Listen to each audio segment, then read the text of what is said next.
With the Globus platform, you can easily incorporate robust capabilities. And if the data is sensitive, no problem. Globus can be used to manage protected data.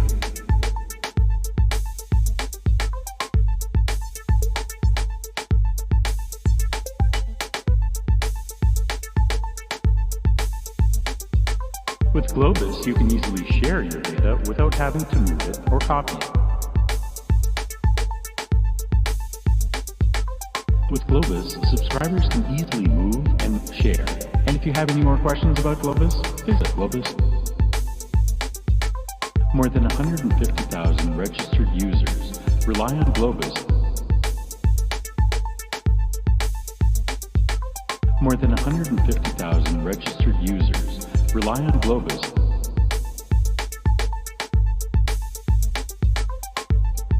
If this sounds familiar, you're not alone. Many thousands face the same challenges every day and solve them with Globus. So what's Globus?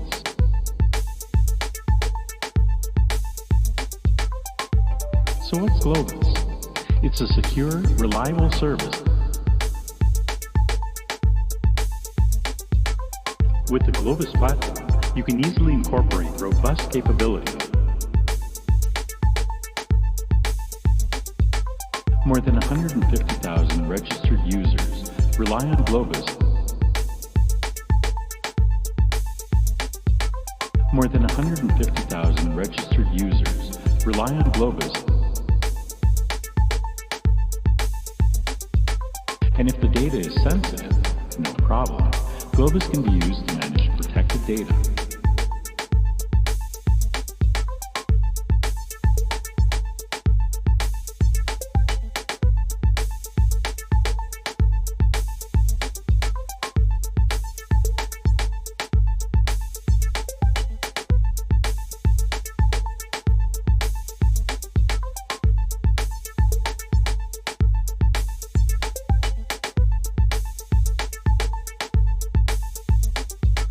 With Globus, you can easily share your data without having to move it or copy it. With Globus, subscribers can easily move and share. And if you have any more questions about Globus, visit Globus.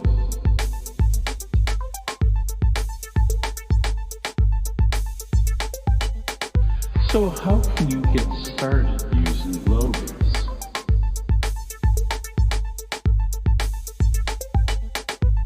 Anyone can use Globus right now for free to transfer files between Globus-enabled systems. So what's Globus? It's a secure, reliable service. More than 150,000 registered users rely on Globus. More than 150,000 registered users rely on Globus.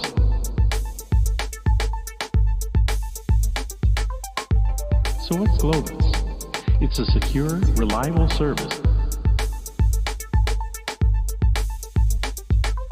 With the Globus platform, you can easily incorporate robust capabilities. And if the data is sensitive, no problem. Globus can be used to manage protected data.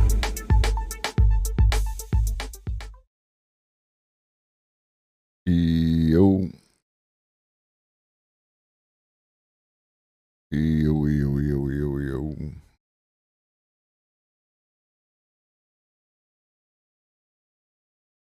What up, though?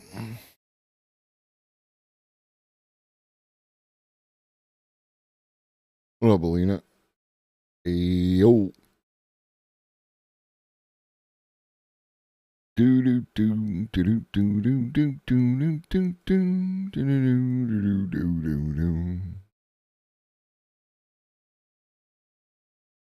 So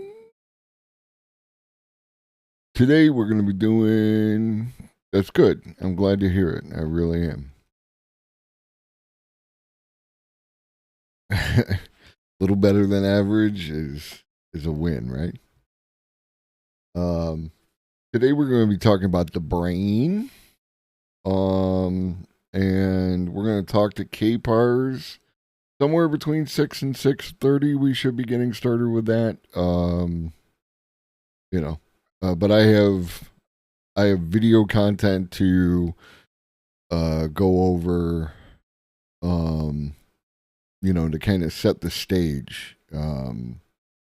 Because one of the things with AGI, as we looked into and talked about yesterday, is how, like, what are our definitions of intelligence? What benchmarks does something have to hit in order to be considered intelligent, to be whatever it is that we're talking about? And again, like, it's important that we remember that it is distinctly possible, if not probable, that the intelligence that we'll be creating will be different from our understanding because it's formed in a different way. Though we are teaching it through our ways, right? And like, we have constructed the neural networks, which are designed to mimic the networks in our brains. It's still not, like, juicy meat based. It is dry electrical silicon things happening, right? Like, I mean, that's what we're talking about. Its form itself is completely different. One of the things when we're talking about, like, how fast, an AI can be, like, if you think about the process whereby you interact with the computer, right? First, like, a data point has to occur, and then that information has to be transmitted to the display. And then from the display, it has to travel from there to your eyes and then be processed by your brain. And then your brain has to tell this cluster of nerves to tell that cluster of nerves to tell those muscles to push that button. And then repeat. And that's one button, right? Like, that is an entire process. Even if you had an AI that was just operating at the same capacity as a human being, it wouldn't need any of that. Like the Matrix, right? What's his name is looking at the monitor and it's just the data, right? And the AI is just going to be able to read the data.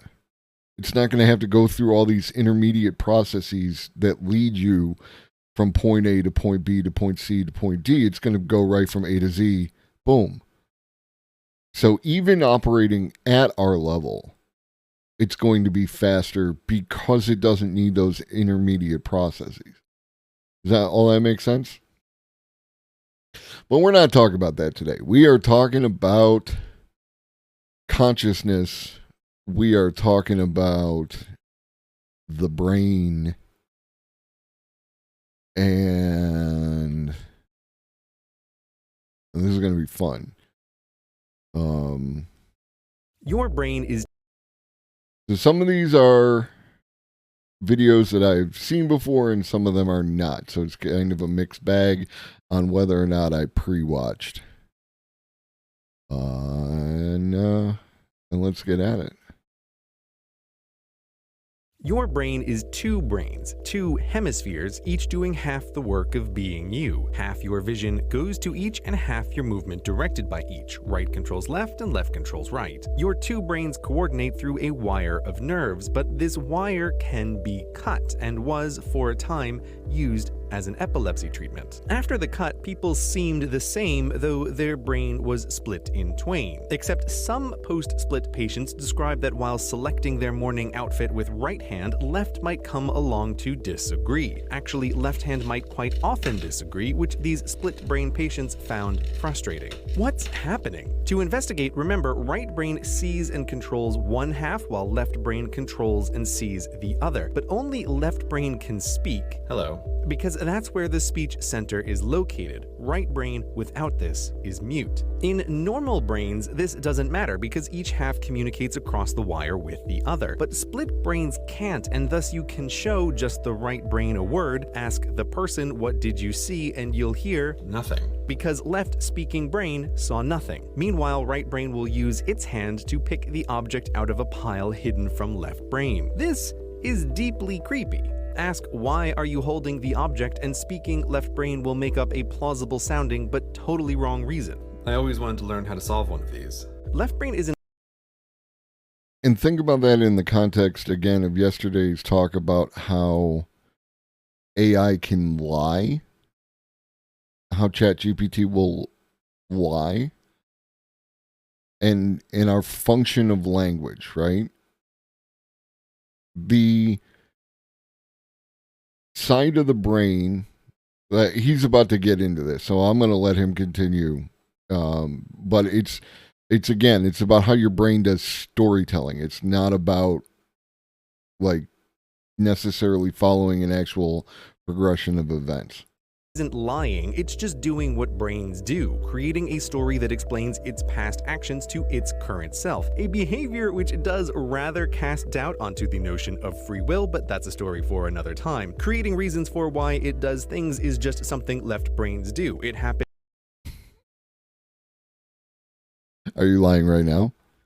In normal, healthy humans all the time, and if you think about it closely, you know you've done this. Back to experiments. Give right brain an object, ask the person what's in your hand, and they won't be able to say. I'm not holding anything. And when asked to draw, a split brain can draw two separate objects simultaneously with each hand in a way unsplit brains find challenging. These experiments on split brain patients are deeply unsettling because they really point in the direction of a mute, separate intelligence, something living in the skull. You can even ask questions of a split brain and get disagreement on the answer. So if your brain is split, who is the you in this situation? From the outside, it's tempting to think of the part of the brain that's speaking as the person, but something is hearing and answering questions. And though right brain can't speak, it does understand faces, which left brain can't. If this is you, you don't know who your friends and family are in a crowd. This act of cutting exposes two minds in one head, and the talking mind doesn't know there's someone else in the house. The left brain can describe the situation it's in, but nonetheless will constantly be surprised by right brain's actions and explain them away. There's a question to be asked here. Why, after separation, does right brain not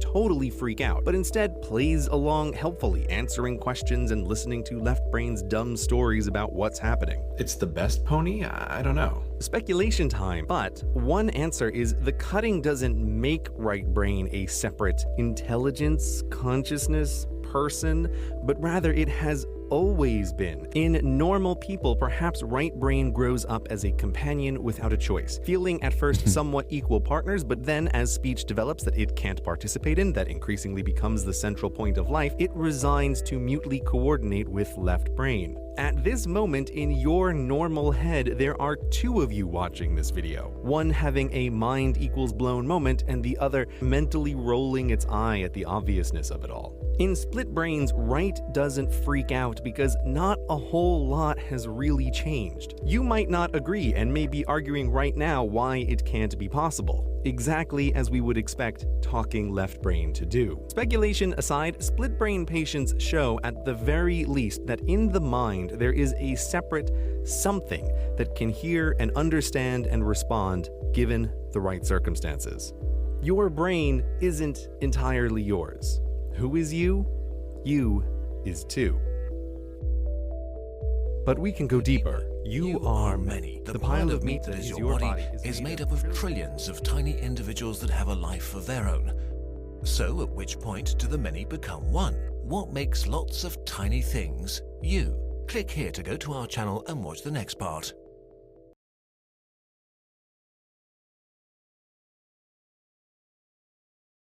The next part is not specifically dedicated to what we're talking about today. We might watch it tomorrow as part of the lead up to talking with Greg about the definition of life and what is and is not alive and how that relates to, potential future digital organisms.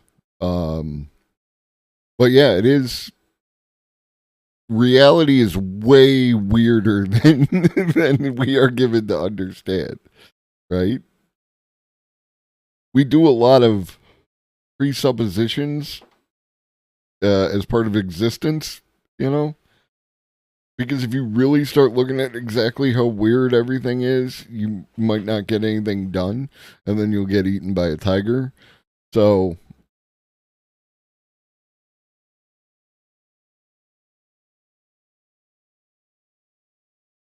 what's next? What else we got here?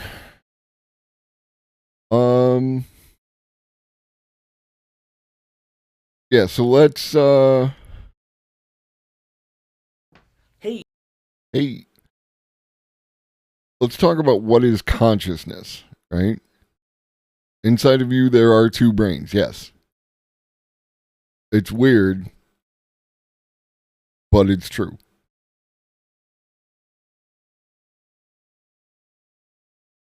And this is kind of what they look like. Hey, Vsauce, Michael here, and a hemispherectomy is a surgical procedure in which half of a person's brain is removed.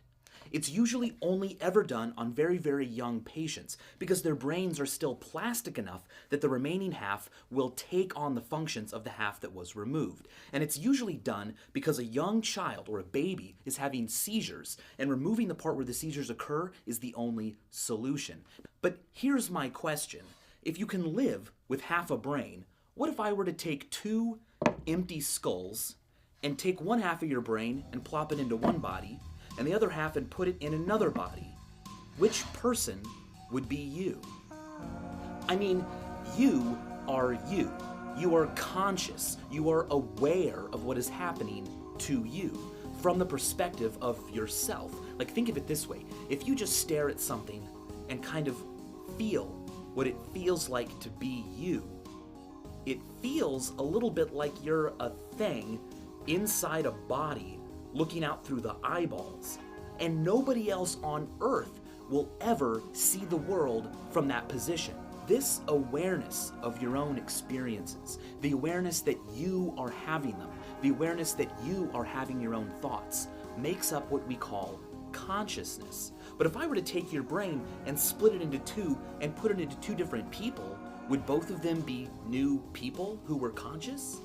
Well, one of the best places to start when defining consciousness and understanding it is to begin with things that we agree are not conscious. For instance, Cleverbot. Cleverbot.com is an amazing website where a computer program will respond to your questions really cleverly, but only because it is programmed to do so. We wouldn't consider it conscious because it doesn't have a sense of itself. It doesn't feel anything. It doesn't have its own inner life. It's just a program that responds automatically to my inputs. Now, I know that I am not like Cleverbot. I know that I feel things and that I have a sense of myself. I have intentions. But how do I know that you do? For that matter, how do I know that everybody else that I meet is like me? How do I know that they're not just little smart versions of Cleverbot who know exactly what to automatically say? Now, what I'm asking is incredibly philosophical, but it is a very famous and important question. I'm basically asking if it's possible for something to exist as a philosophical zombie. That's right, a thing that reacts and responds. What up, August Dexter? Welcome in. And acts just like a normal human, but yet doesn't actually feel anything. It doesn't know that it's having its own thoughts. It just automatically responds like a robot in the appropriate way. Now, what's amazing and heavy about this question is that science doesn't have an answer. And it's not even clear that science will ever have an answer, let alone an approach to finding that answer. About all we have is the psychology of disorders of consciousness. Let's begin with anosognosia.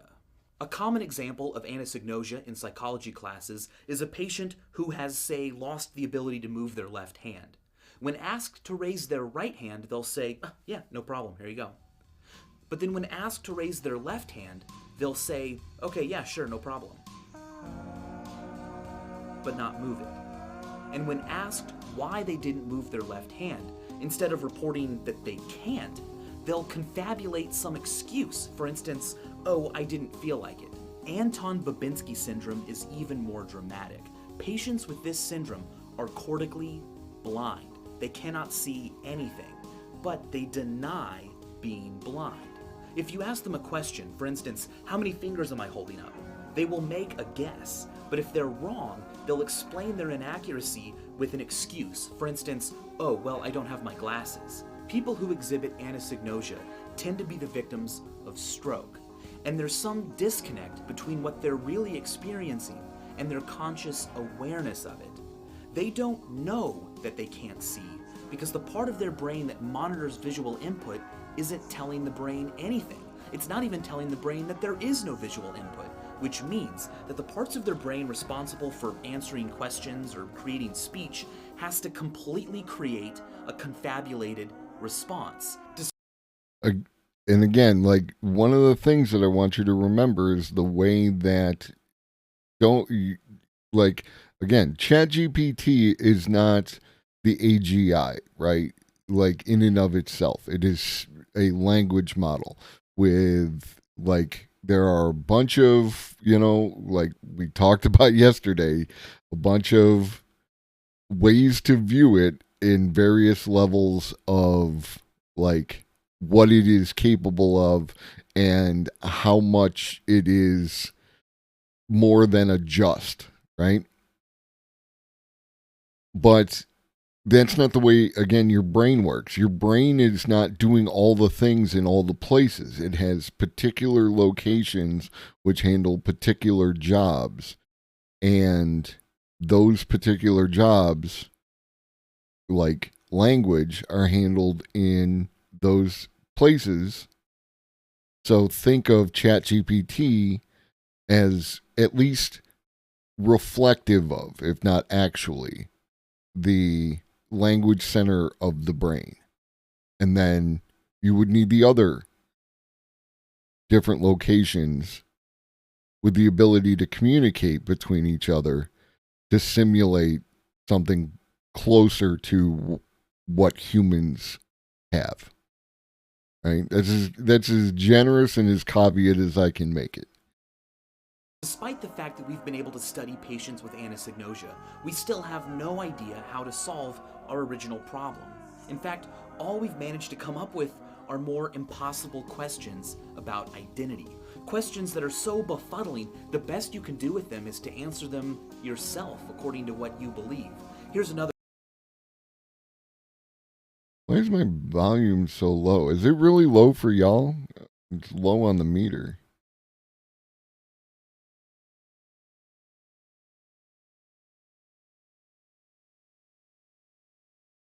Everything's cranked up. I don't get it. It is extremely quiet. Feel free to let me know stuff. If I'm screwing something up, I want you guys to have the best possible experience. And I will compensate accordingly.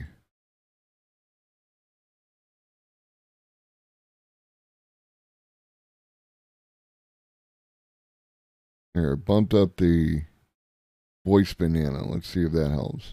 Another one. It's called the Swamp Man.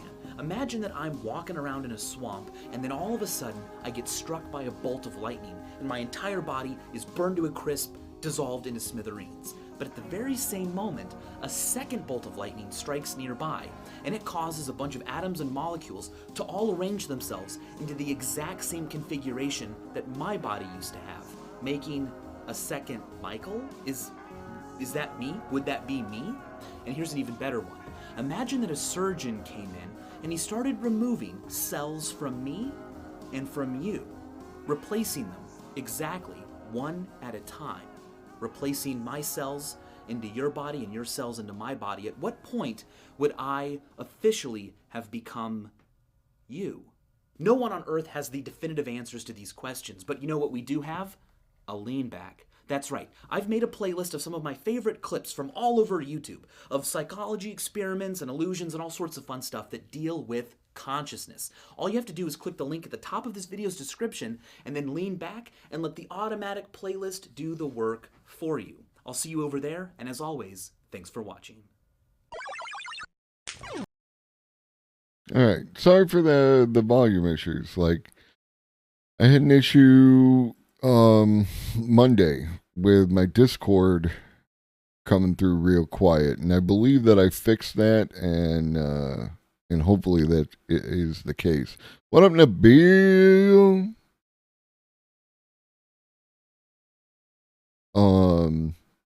So yeah. All right. So another video on consciousness. Hopefully this one comes through better.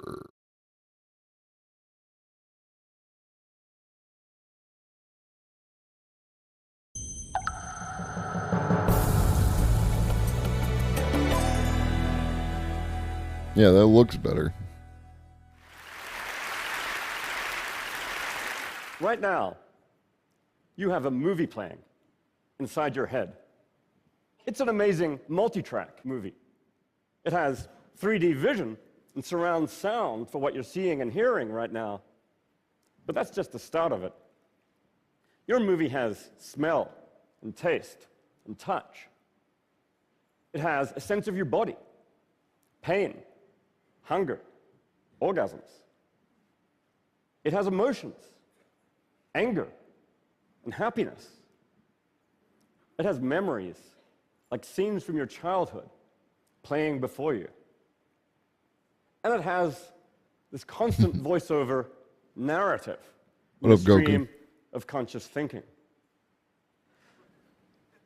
At the heart of this movie is you, experiencing all this directly.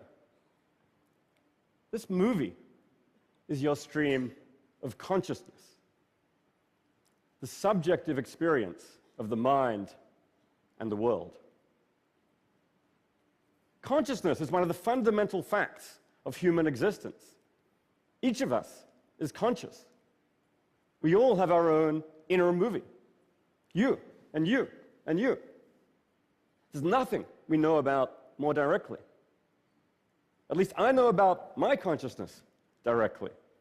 I can't be certain that you guys are conscious. Consciousness also is what makes life worth living. If we weren't conscious, nothing in our lives would have meaning or value. But at the same time, it's the most mysterious phenomenon in the universe. Why are we conscious? Why do we have these inner movies? Why aren't we just robots who process all this input, produce all that output, without experiencing the inner movie at all? Right now, nobody knows the answers to those questions.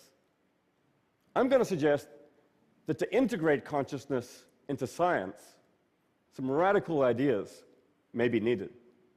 Some people say a science of consciousness is impossible. Science, by its nature, is objective. Consciousness, by its nature, is subjective. So there can never be a science of consciousness. For much of the 20th century, that view held sway. Psychologists studied behavior objectively. Neuroscientists studied the brain objectively. And nobody even mentioned consciousness. Even 30 years ago, when TED got started, there was very little scientific work on consciousness. Now, about 20 years ago, all that began to change. Neuroscientists like Francis Crick and physicists like Roger Penrose said now's the time for science to attack consciousness. And since then, there's been a real explosion, a flowering of scientific work on consciousness. And this work has been wonderful, it's been great, but it also has some fundamental limitations so far. The centerpiece of the science of consciousness in recent years has been the search for correlations between certain areas of the brain and certain states of consciousness. We saw some of this kind of work from Nancy Kanwisher and the wonderful work she presented just a few minutes ago. Now we understand much better, for example, the kinds of brain areas that go along with the conscious experience of seeing faces, or of feeling pain, or of feeling happy. That is one interpretation. You would have to believe that there is a universal consciousness, which I don't. I don't have. Again, I'm very evidence driven, and there's no evidence for a universal consciousness, so it's difficult to, I can't quantify it, so I can't interact with it. You know what I mean? Sure. Like, I mean, theoretically, like, if you were to look at, we'll go big for a second. If you were to look at simulation theory, like we talked about on Monday, and instead of a single user who created this particular iteration of the simulation for whatever their reasons could be, you could theoretically have the universe is an MMO, right? Like if you had, what up, Maddie? If you had like The Sims, right? Or like that new Paradox game that's going to be coming out where you can drive one of the Sims, then and it was the most popular, at least in theory. Like, there's so many, if this, if that, if that, if that. But like, if you had a universal or like a Earth sim that had 7 billion players, this could be just the avatar of one of those players, and then, that consciousness, or the AI that created that simulation could be able to contain within itself multiple points of view all the way up to 7 billion, these kind of things. Like, but this is all like philosophy kind of stuff. There's, again, we can't prove any of it, so we can't act on it. We can't build off of it. So yeah, universal consciousness is just some form of an interconnected state of all the different individual consciousness. It's dealt with in a few of the different, philosophies, religions, that kind of thing.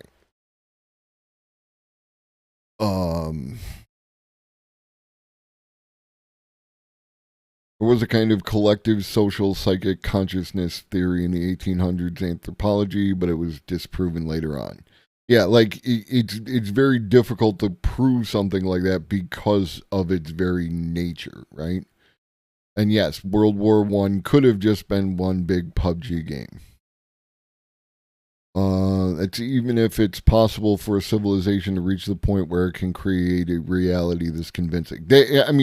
You have to, yes, presuppose that, that a race was able to either through modifying themselves or creating some kind of artificial intelligence be able to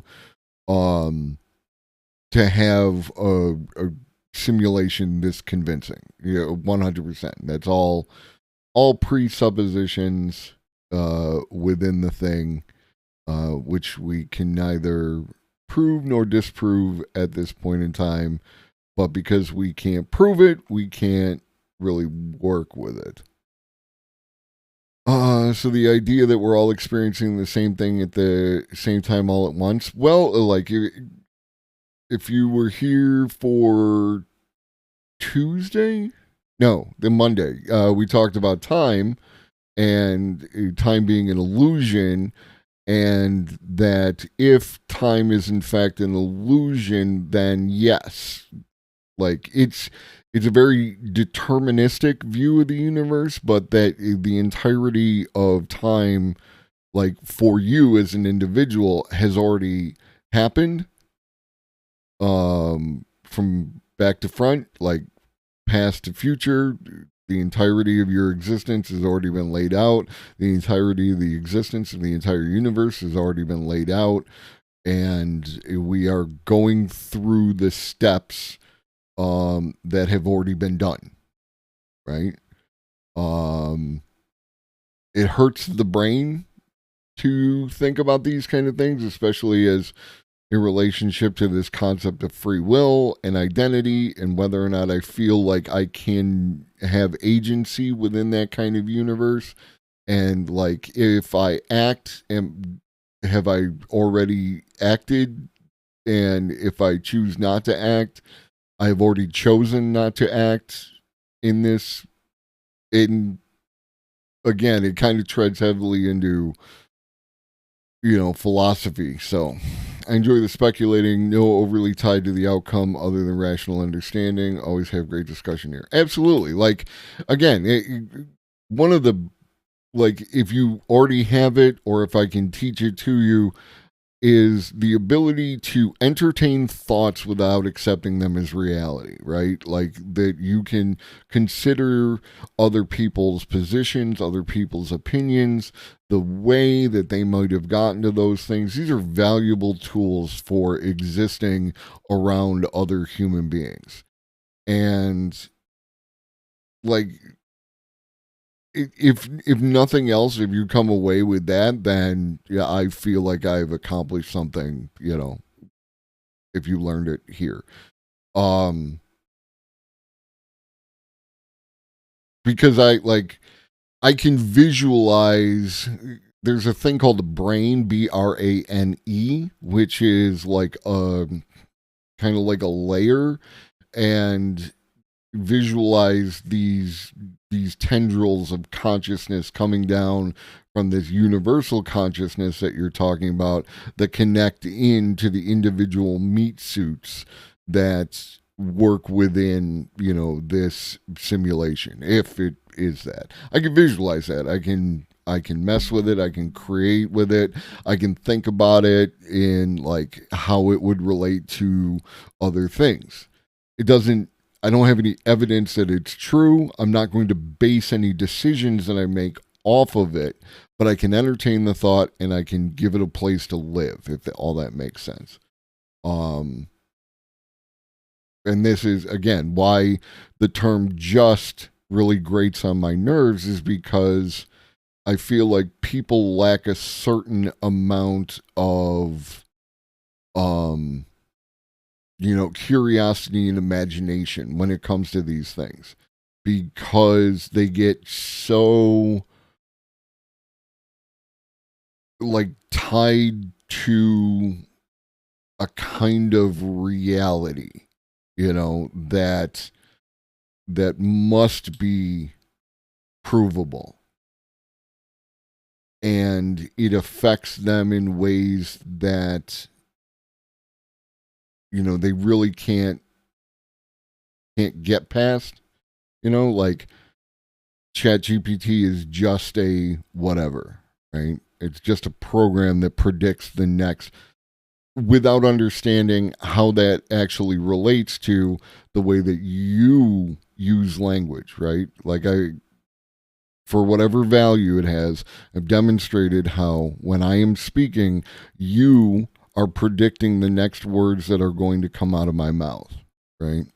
You are, because you speak English, you speak American English, you understand the structure of sentences, it is more similar than dissimilar. And I think that that's an important thing to take into consideration. But this is still a science of correlations. It's not a science of explanations. We know that these brain areas go along with certain kinds of conscious experience, but we don't know why they do. I like to put this by saying that this kind of work from neuroscience is answering some of the questions we want answered about consciousness, the questions about what certain brain areas do What up, Phenomenauticus? and what they correlate with. But in a certain sense, those are the easy problems. No knock on the neuroscientists. There are no truly easy problems of consciousness, but it doesn't address the real mystery at the core of this subject. Why is it that all that physical processing in a brain should be accompanied by consciousness at all?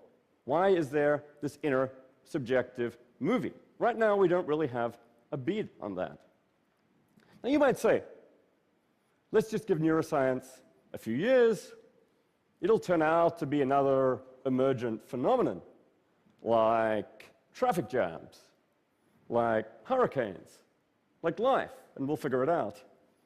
The classical cases of emergence are all cases of emergent behavior. How a traffic jam behaves, how a hurricane functions, how a living organism reproduces and adapts and metabolizes.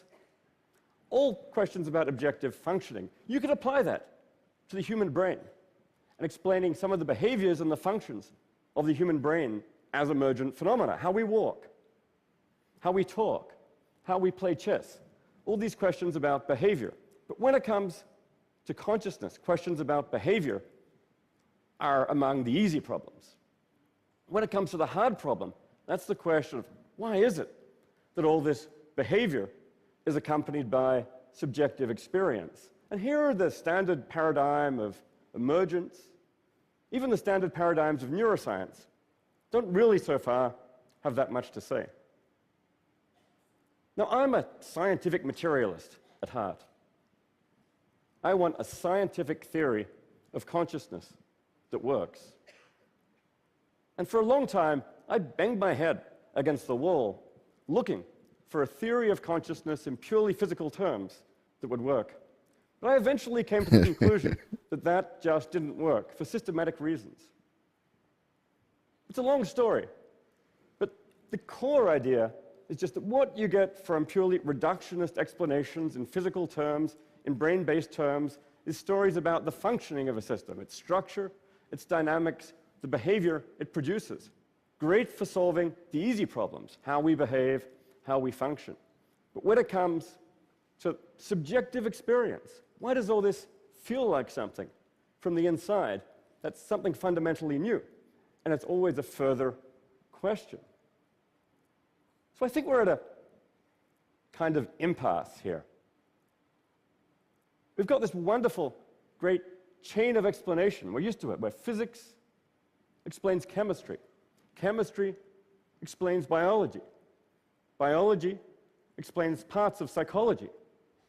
But consciousness doesn't seem to fit into this picture.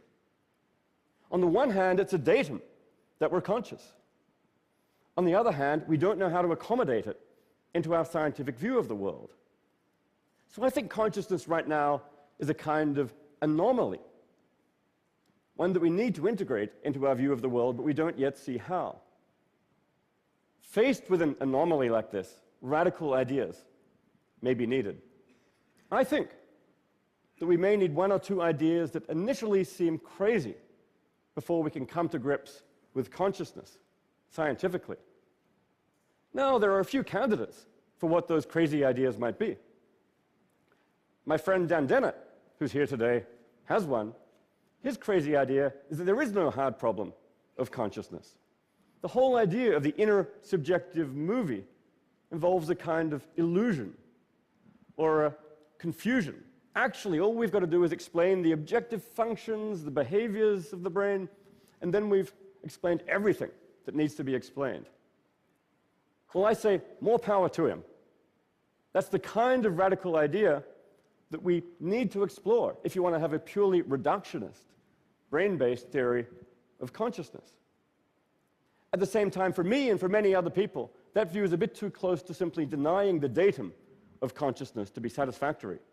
So I go in a different direction. In the time remaining, I want to explore two crazy ideas that I think may have some promise. The first crazy idea is that consciousness is fundamental.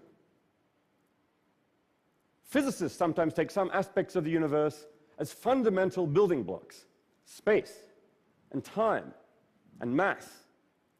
They postulate fundamental laws governing them, like the laws of gravity or quantum mechanics. These fundamental properties and laws aren't explained in terms of anything more basic. Rather, they're taken as primitive, and you build up the world from there.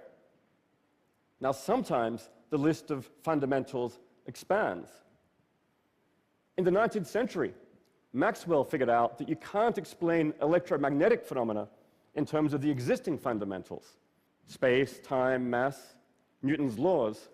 So he postulated fundamental laws of electromagnetism and postulated electric charge as a fundamental element that those laws govern. Well, I think that's the situation we're in with consciousness. If you can't explain consciousness in terms of the existing fundamentals, space, time, mass, charge, then as a matter of logic, you need to expand the list. The natural thing to do. Information is probably definitely fundamental, but I don't buy the consciousness is fundamental argument.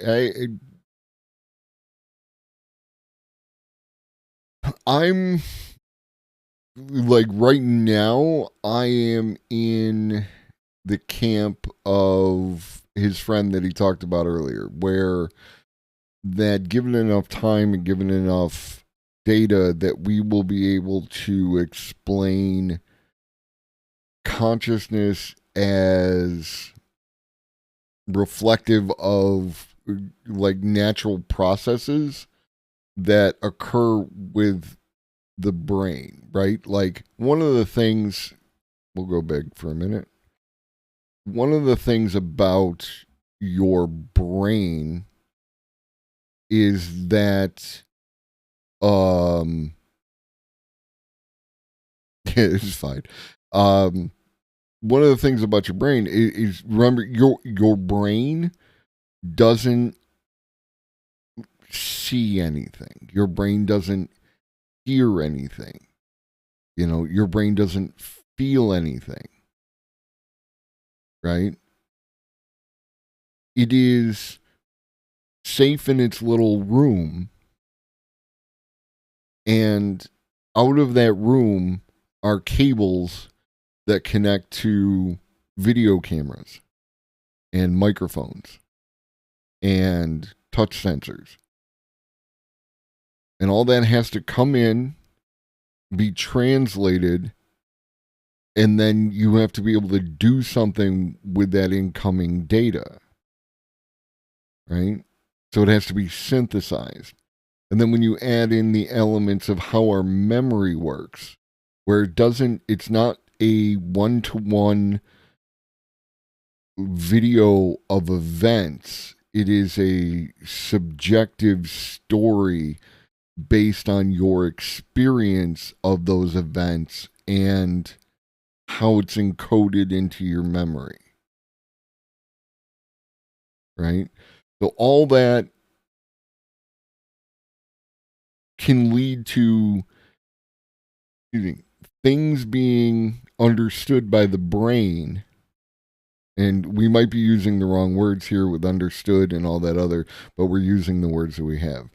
They might be understood by your brain in a way that we call consciousness. Right? There's no actual consciousness there. It's just the name of what these phenomenon look like when they start interacting with each other in this incredibly complex system. You know, there's chemicals going on and there's electrical signals going on. And whenever you mix electricity and chemistry, you get really weird shit happening. And that could be consciousness as we understand it. I don't know. It's just a thought. To do is to postulate consciousness itself as something fundamental, a fundamental building block of nature. This doesn't mean you suddenly can't do science with it. This opens up the way for you to do science with it. What we then need is to study the fundamental laws governing consciousness, the laws that connect consciousness to other fundamentals, space, time. Exactly, Goku. That is a thing. And do you remember, like, let's say, recall the last time that you went swimming and do it from the moment that you found out you were going swimming to the moment you returned from going swimming. This is a much harder memory to do, right? Most people, I'm given to understand, see either a picture or a short movie of a portion of their experience, right? Not the entire thing. Some people have a thing called aphantasia, right? And I know this because my wife has aphantasia. And what aphantasia is like you don't have the pictures. Yeah, Alina has aphantasia.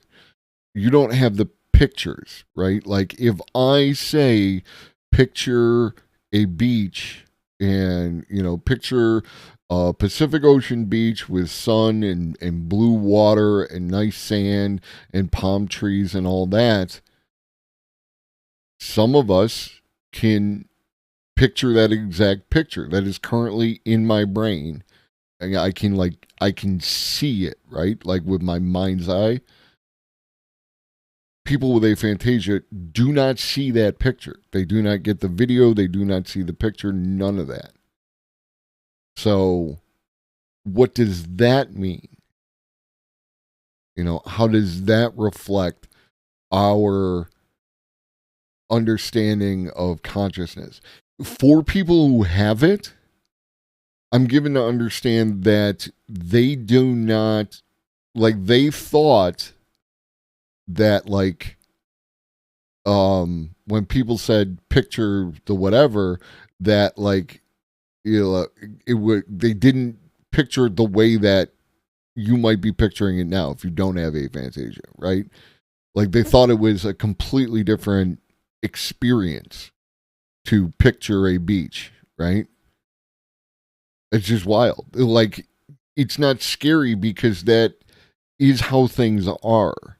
It's when you find out that there are people who actually see the beach, then it's like, that's wild, right? Like, it's amazing. What language do babies thinking? You can see they have thoughts but no language. Yeah, well, the language center, like, has to develop, and they have to develop the, you know, vocabulary and the way that, you know, words interact with each other. And then there are cultural signifiers and there are societal signifiers that are applied to these different words that cause them to be structured in a particular way, which is why I think the way that ChatGPT is built is an amazing descriptor of the way that we use language, how words function in clusters with each other. They don't exist separate from each other as much as, you know, like, we don't speak in terms of the dictionary. We speak in terms of, the storybook, right? And I think that, again, like a lot of people, when they refer to the language models as just a language predictor, are missing out on some of that. Time, mass, physical processes. Physicists sometimes say that we want fundamental laws so simple. Language absolutely shapes perception of the world, because if you don't have language to describe something, then does it exist? Right?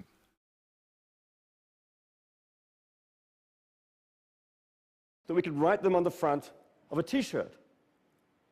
Well, I think something like that is the situation we're in with consciousness. We want to find fundamental laws so simple we could write them on the front of a t-shirt. We don't know what those laws are yet, but that's what we're after. The second crazy idea. There. It's like I can imagine a thing's properties and position in space. I just don't see it as value and color. Exactly. Like, yeah, like, this is big brain shit. Like, this should excite you. Like, we are talking about really, really big things. We're not arguing with stupid people over stupid things, right? Like, and stupid may be a bad word, but like it's the one I'm using for these 5 seconds. Like this is what we should be doing. This is like, if you want a purpose of life, if I can give you a purpose of life, it is to have these kind of discussions. And it doesn't necessarily have to be about, consciousness or, like the existence of things in philosophy and this kind of stuff, but just really big, important discussions where, like, we're all together trying to find these truths and move forward together, as opposed to whatever the fuck people are doing out in the world today and on other channels and shit like that. I'm glad you're all here. I really am.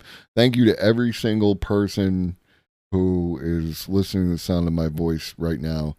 I really appreciate the shit out of you. And I'm glad you're here. Is that consciousness might be universal. Every system might have some degree of consciousness. This view is sometimes called panpsychism. Pan for all, psych for mind. Every system is conscious, not just humans, dogs, mice, flies, but even Rob Knight's microbes, elementary particles. Even a photon has some degree of consciousness. The idea is not that photons are intelligent or thinking. It's not that a photon is racked with angst because it's thinking, I'm always buzzing around near the speed of light. I never get to slow down and smell the roses. No, not like that. But the thought is maybe photons might have some element of raw subjective feeling, some primitive precursor to consciousness. Goku, I can't endorse that one. Water does not have a memory. On that fundamental point, we will disagree. This may sound a bit kooky to you. I mean, why would anyone think such a crazy thing? Some motivation comes from the first crazy idea, that consciousness is fundamental. If it's fundamental, like space and time and mass, it's natural to suppose that it might be universal too, the way they are. It's also worth noting that although the idea seems counterintuitive to us, it's much less counterintuitive to people from different cultures, where the human mind is seen as much more continuous with nature. A deeper motivation comes from the idea that perhaps the most simple and powerful way to find fundamental laws connecting consciousness to physical processing is to link consciousness to information. Wherever there's information processing, there's consciousness. Complex information processing, like in a human, complex consciousness. Simple information processing, simple consciousness. A really exciting if electromagnetic waves carry information and if consciousness is in some way organized data encoded EM fields, then the universe may have consciousness due to organized EM fields at the intergalactic scale. Yeah, I appreciate, and again, this is a good way to speak about things. State your presuppositions rather than assume presuppositions. This is like, I'm saying if this and if that, then this, and you even threw in a may. So that's excellent. But yes, like that is a possibility.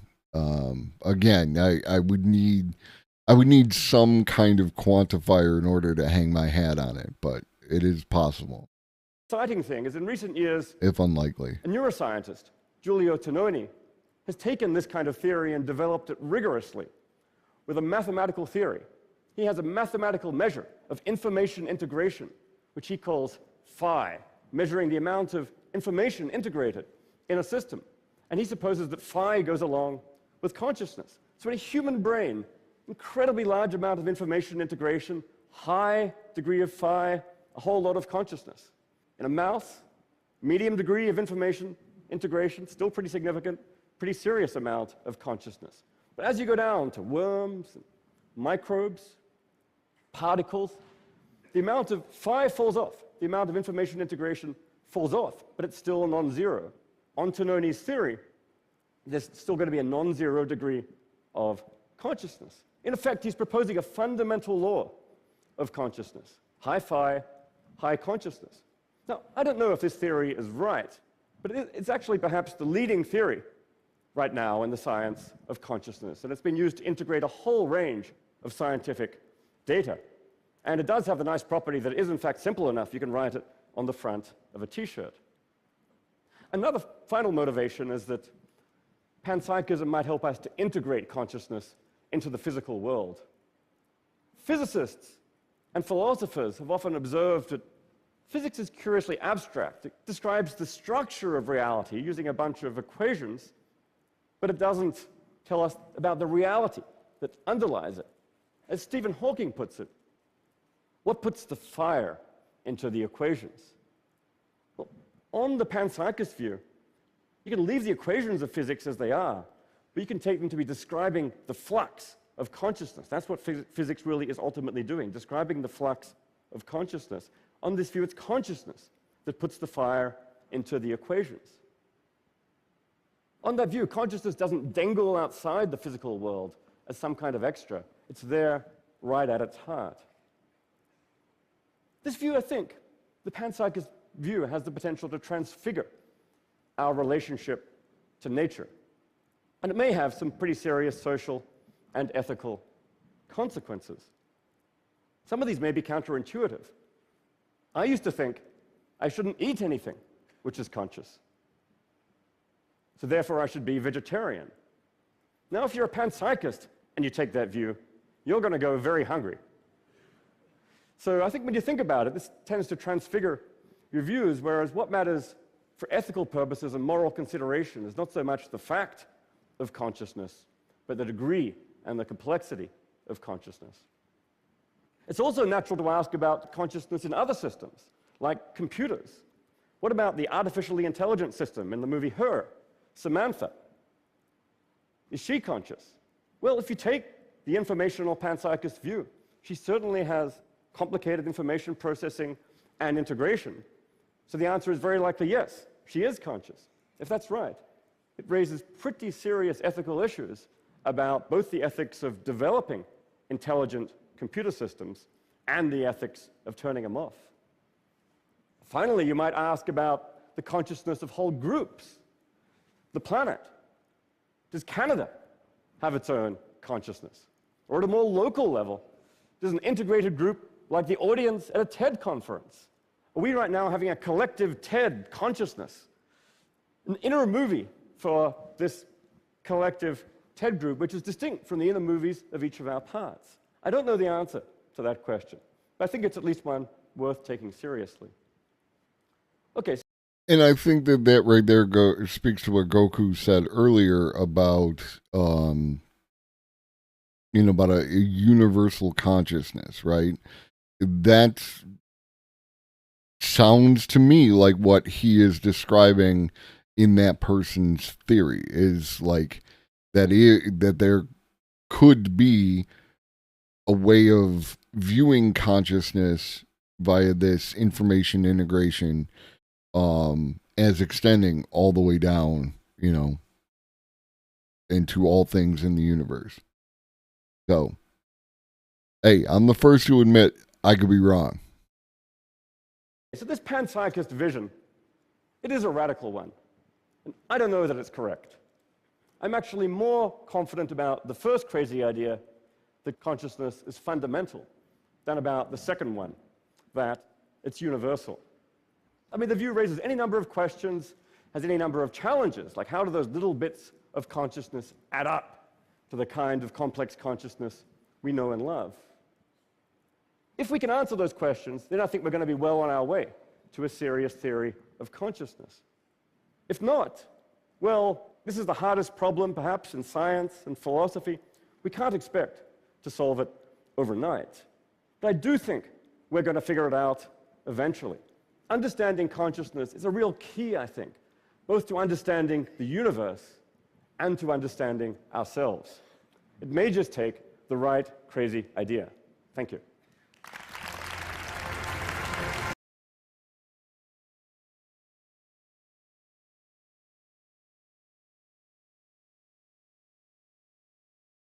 So yeah.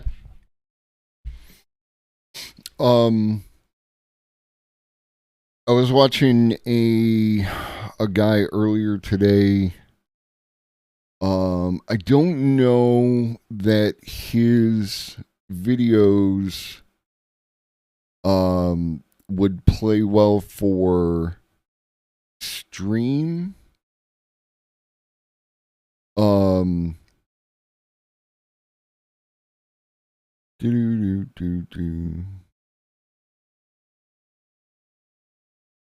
David Shapiro. David Shapiro was talking about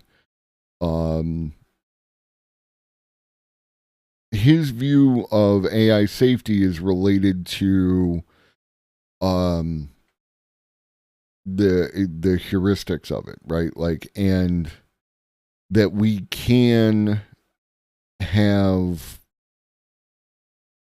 a value system that we can apply to artificial intelligence where it doesn't, wipe us all out. And one of the things that he talked about, and I asked him because I have a question about what he was talking about, so I commented on his video, and I'm waiting to hear back if he notices my comment and anything else like that. But he indicated that, like, having a AI that is designed to value reducing the amount of suffering in the universe, that it's going to reduce the amount of suffering, in that it could consider the suffering of, like, everything down to bacteria and everything else. Which my question was that if the AI values decreased suffering in the universe, and something like, I said E. coli, because originally I'd said COVID, but there's questions as to whether or not viruses are even alive, and that's why we're talking to Greg on Thursday. But like E. coli is a bacteria. The bacteria are alive. If we were to have an AI that valued reducing the suffering of E. coli, would it value E. coli over humanity, because there are, on a strict one-to-one basis, way more E. coli bacteria on the earth than there are human beings? And if it has to draw a choice between one or the other, is it going to go ahead and let us die, or at least let us suffer with E. coli bacteria because it values those equally. And it's an interesting ethical question, you know, as it relates to like you said in the video with consciousness and, you know, vegetarianism or veganism and things like that. Oh, let's catch up with chat. I'm doing the homozygote. Dope conversation. Thank you very much, Phenomenauticus, foreseeing AI hive situation. AIs keeping other AIs organized and in check. Then I think you'd like David Shapiro's videos. He's David Shapiro on YouTube. And again, I don't know how well his videos are, like 20 minutes to a half hour long, and they are a little on the dry side. And that can lose viewers and like that. And I am, even though here to teach, I don't want students wandering out of class because they're bored. You know what I mean? I told myself I would buy the used car I wanted if Trump got arrested. Guess who's at the dealership? Hey, congratulations on your new used car. You have made me much more interested in AI. I see its potential only being limited by energy limits. Absolutely. Like this, and the thing is that these things are not unrelated, right? Like there is a continuity that exists going all the way back to the, you know, beginnings of the universe until the point that we create an AI and on into the future, right? Carl Sagan, if you want to bake an apple pie, you must first create the universe. That sounds an awful lot like when we were watching the video on the stop button problem for the AI is you can't fetch coffee when you're dead, and how the AI is going to interact with like people who try to change its goals or prevent it from doing goals. Yo, I'm currently applying for jobs related to generative AI prompting. I've been quiet, but I can't believe jobs already exist. I appreciate you, Old Lobster. I thank you for coming in and you know, being a great member of the community, like on multiple levels. So I appreciate you as well. Like this is what, like, I understand that some of this shit might feel a little dull, especially when there's stuff to get mad about or video games to play and all these other stuff. And that's why I keep my streams short, because you don't want to do this. I do, but you probably don't want to do this for like 8 to 12 hours a day, right? Like this is not what streams are built on. Streams are built on punchy content, couple few minutes long, a little bit of funny, little bit of other shiny new toy. AI is ultimately a mirror, and it will reflect back exactly who we are. Thank you for the gift sub to Phenomenauticus. Great person to give it to.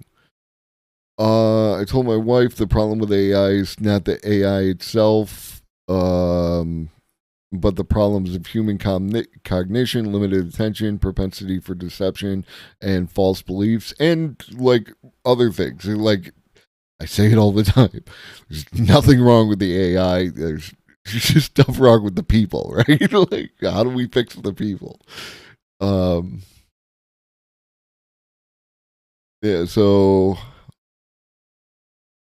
Automod didn't like autist. I'm some sort of autist, but I'd sit here all day through that dry stuff. I'm not an average audience member though. Yeah, like, I mean, that's why we're like on the same page. When I am not doing this, right, I'm either in other people's communities, usually one of them that I'm a mod in, just checking in, making sure everything's going in. I'm checking in to different streams and, like, you know, adding something to that conversation. And like one of the things I like to do is facilitate connections. My man Talorx was talking about cybersecurity. He's talking about keyboards, so I'm like, there's a natural extension there to have him watch or interact with my homie Computer, right? Like, because he does cybersecurity and he does keyboards, right? Like, so this is a natural thing. But Talorx, because of the the Discovery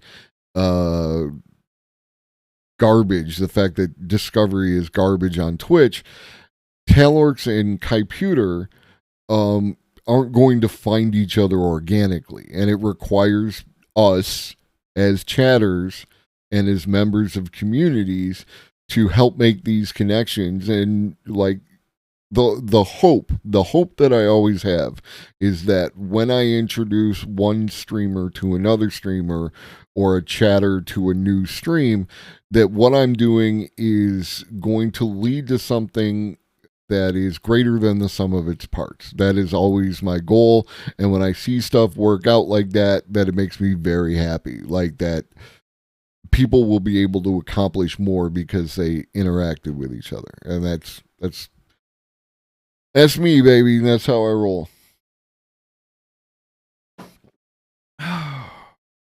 What do we got next? What do we got on deck? You up for another TED Talk? Let's do the Kyrgyzstats real quick.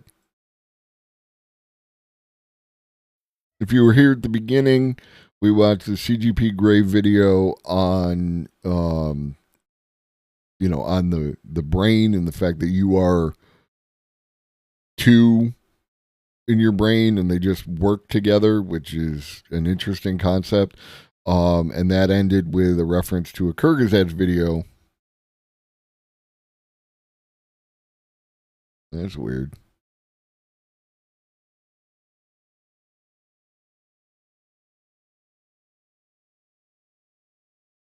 Twitch be twitching, and my Chatterino is bugged too. Like, I try to avoid looking at the number of viewers because it plays on your emotions and but at the same time, I can't help but look, and when I look, I click the little button to show who's in chat in my Chatterino, and it hasn't been working lately. It just says loading, and it's like, because I know that there are people who like to show up and just chill and lurk and hang out in the background and listen to the dulcet tones of Glowis the Elder while they're working and shit, right? Like, so, yeah, like, but this is how all these independent systems are integrated and, create different qualities. And this is reflective of the way that the independent systems of narrow AI and machine learning and deep learning are going to interact with each other and create emergent behaviors. And nothing is just anything. Kyrgyzstats. Are you your body? Well, kind of, right? But is there a line where this stops being true? How much of yourself can you remove before you stop being you? And does the question even make sense?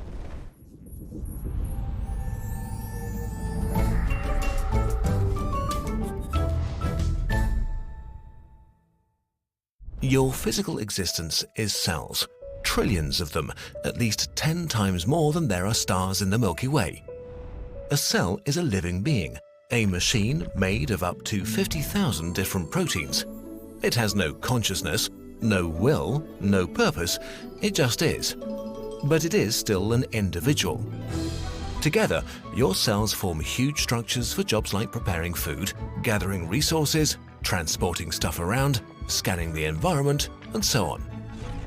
If you extract cells from your body and put them in the right environment, they will continue to stay alive for a while.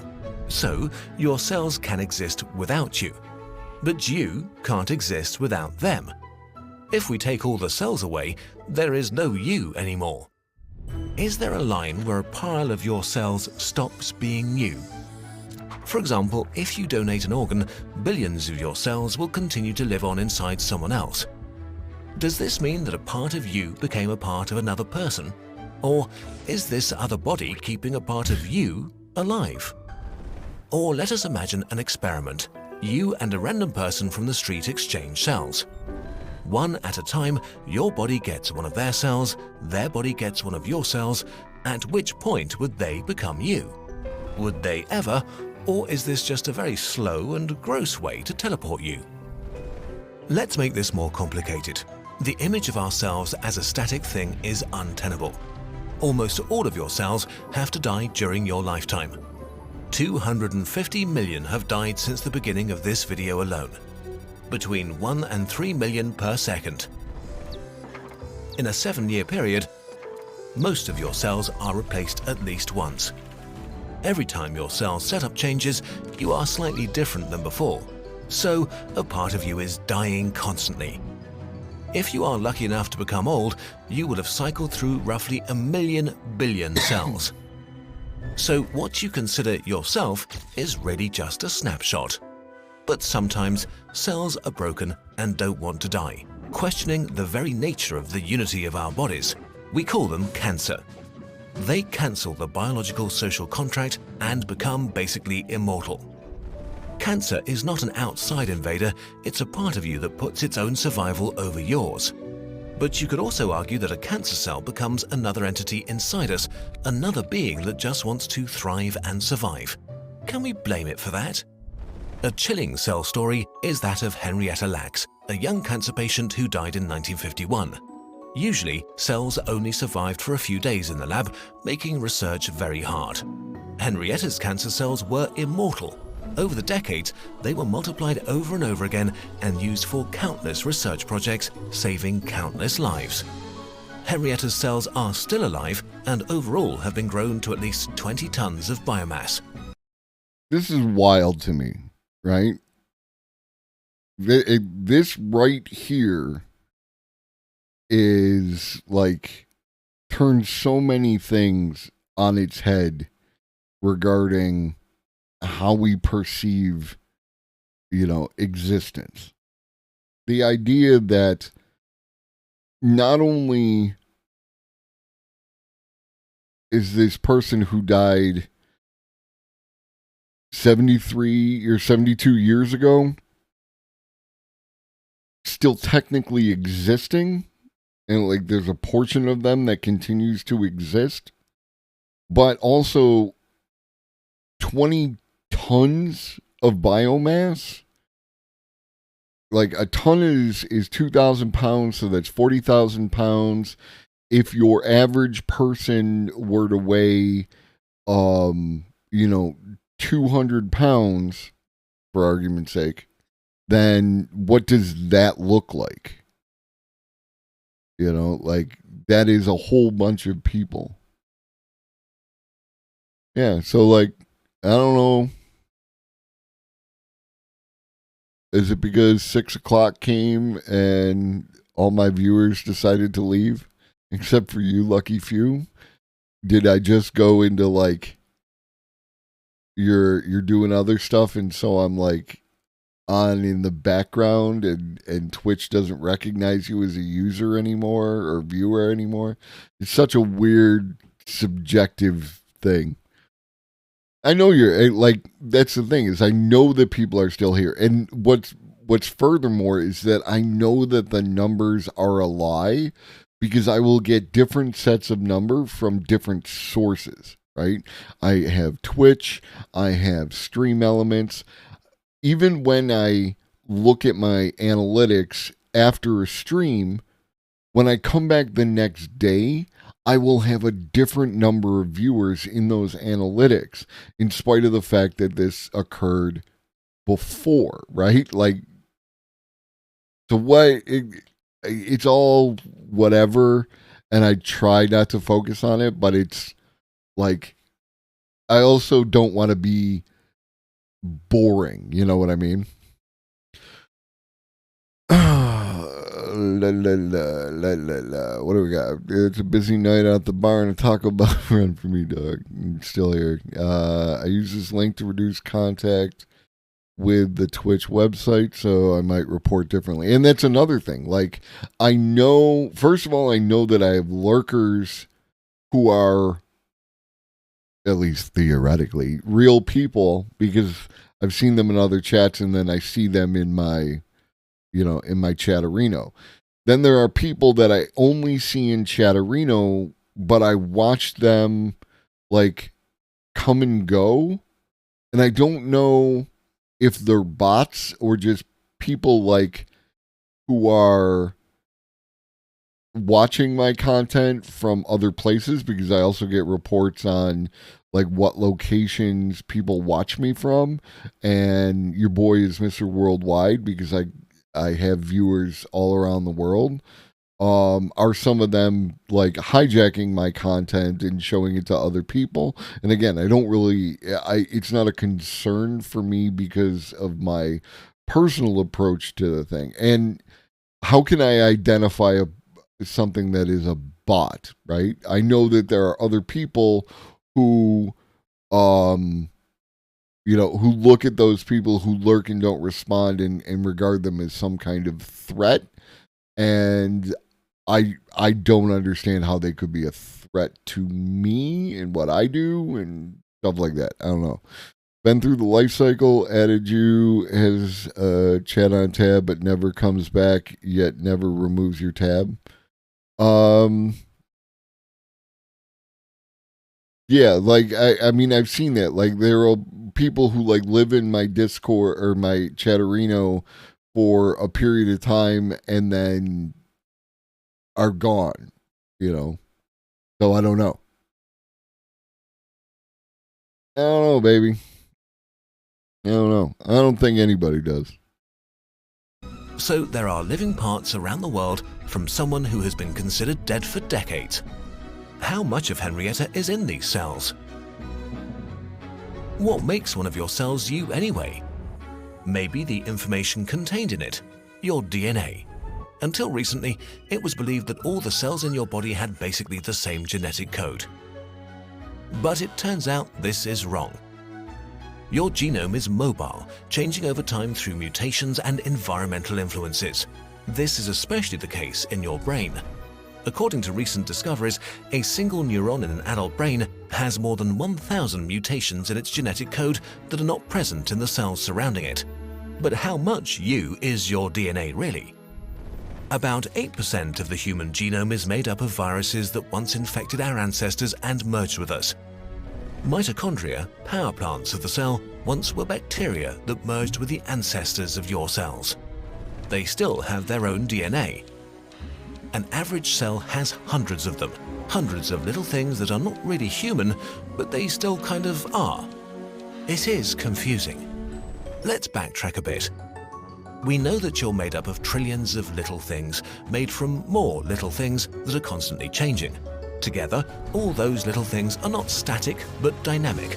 Their composition and condition is changing constantly.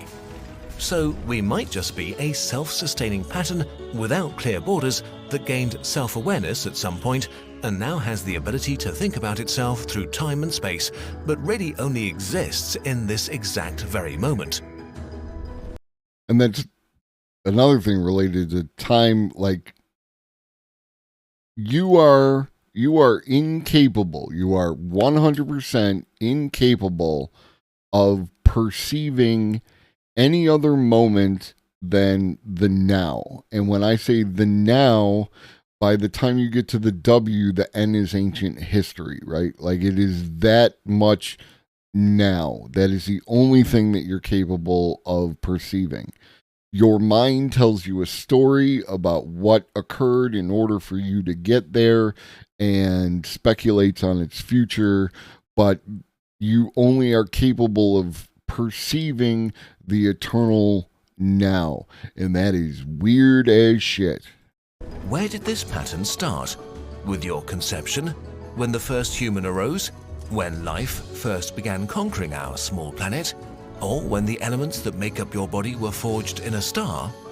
Our human brains evolved to deal with absolutes.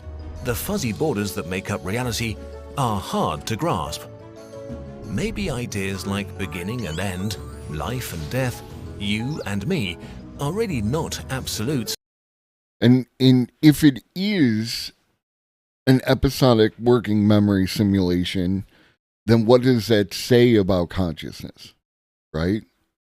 What does that say about the perception of self and of identity and of others and things like that? But ideas belonging to a fluent pattern, a pattern that is lost in this strange and beautiful universe. The problem of who we are Isn't just a question of ourselves, but it's also a question of our minds. And that circles us back around to the video that we watched at the beginning.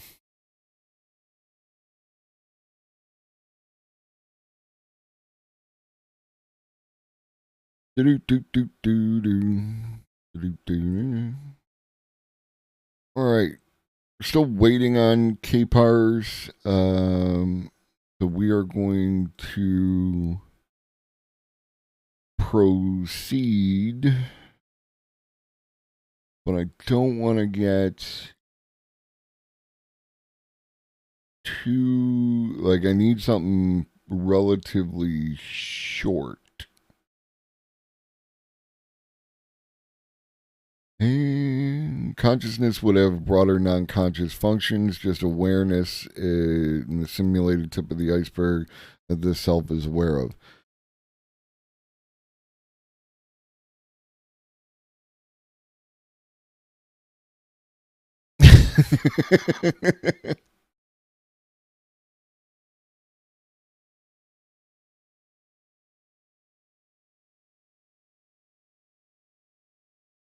All right, those are for tomorrow. Do do do do do do do. Those are for tomorrow. Do do do do do do do do do. Do do do do do do do. That one's too long.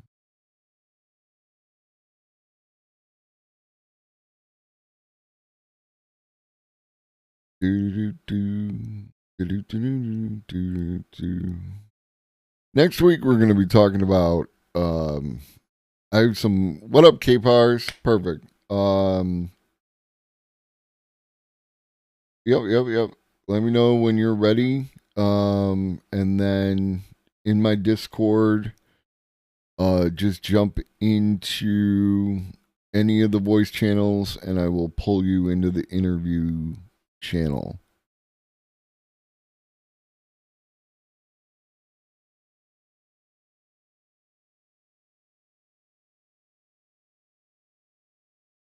And hopefully I got everything figured out.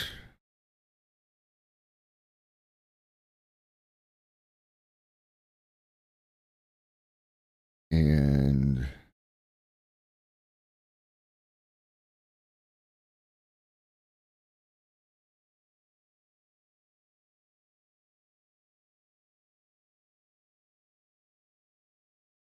all right. And we close Discord and we open Discord and we jump back in and we turn on the camera and this time it works and this time it works. And then we move ourselves to the Discord.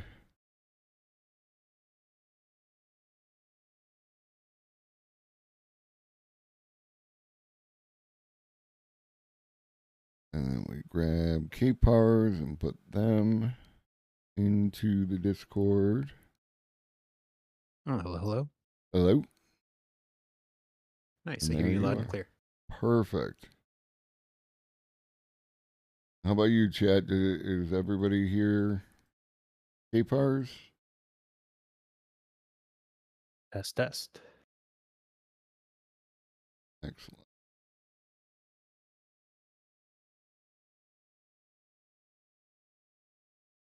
All right. First of all, thank you for coming. I appreciate you. Do you have any particular pronouns that you prefer to be used? Well, thanks for asking, first of all. And yeah, I really appreciate the conversation that we had in Levelhead's chat. You can just use he, they, neutral pronouns, like really any, all, but I understand, like, give off mask voice, so. Sure.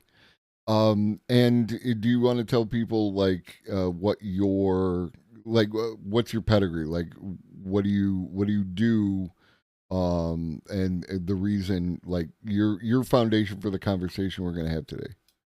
For sure. So, I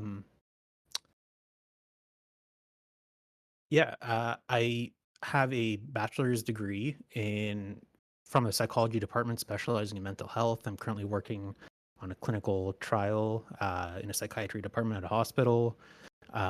So I don't have like a PhD or any like major expertise, but I do have a passion and interest. During my degree, it was a requirement that we pursue a breadth of courses. One of these was a philosophy of mind course, which really made me reconsider the types of assumptions that we're going into when we're actually thinking about and studying these things.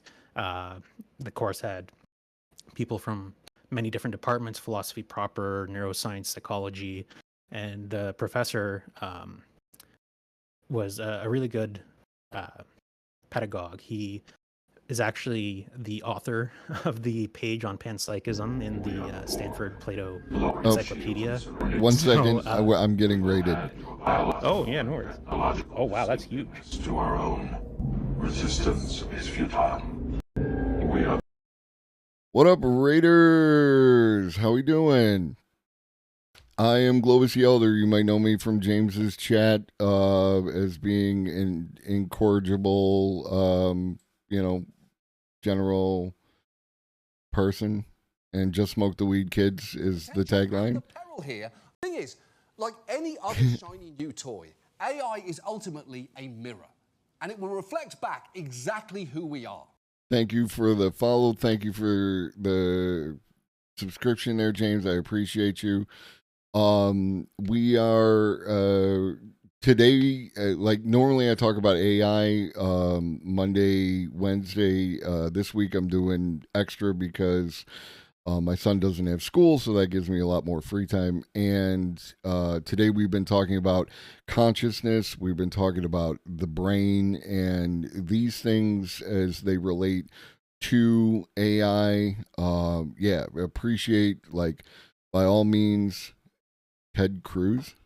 Shout out Ted Cruz, my chat. I'm going places. Yo. Whoop. I'm just not good at the. And why is it not working? It'll work over here. Raid. No, not raid. Not that raid. This raid. I'm a boomer at this. I'm a Gen Xer at heart, but I love you all. I appreciate all y'all folks. Sorry, Dave. I'm afraid I can't do that. This mission is too important for me to allow you to jeopardize it. And thank you for the biddies, old lobster. Yeah, so today we're talking with K-Pars. K-Pars, we're going to talk about brain and consciousness stuff.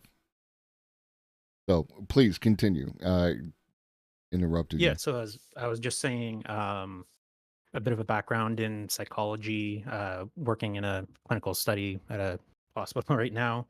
And I got into the philosophy of mind basically through an elective course in my program, which kind of really opened me to the hard problem of consciousness, as was formulated by David Chalmers. That did show up in the video that you sent me. And just various ways to try to solve it, and how people have tried to kind of bridge the gap between mind and matter, or if there really is a gap there in the first place. Mm-hmm. So if there's one thing I want to kind of have the takeaway of this conversation being is that as scientists, researchers, or people even just interested in the subject matter, we should take a critical eye at the things that we've inherited from the traditions with which we look at the things that we're interested in, and whether they really serve us, and what they would really entail to take as seriously as a true scholar should. Mm-hmm. Real quick, Plagued by Society, this is K-Pars. They are normally a chatter on Twitch. You don't do any streaming or anything like that, do you? Not myself, no. Okay. But you can find me in a bunch of leftist spaces. I normally in Graham's chat in the morning. I'll poke into Levelhead every now and again too. I've been in James's chat as well. Yeah. So, like, the potential and the peril here are huge. where, like, how would you describe consciousness, like, as a baseline for what we're going to talk about? Like, how would you describe it?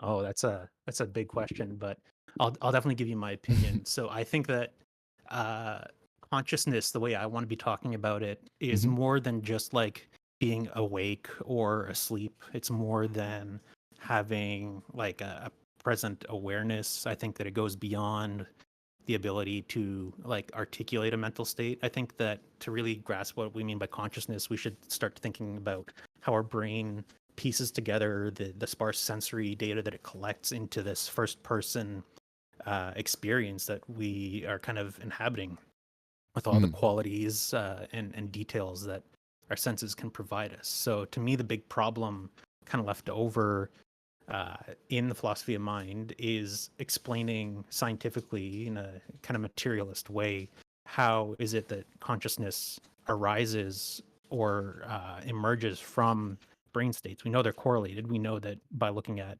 imaging studies that you can see certain areas of activity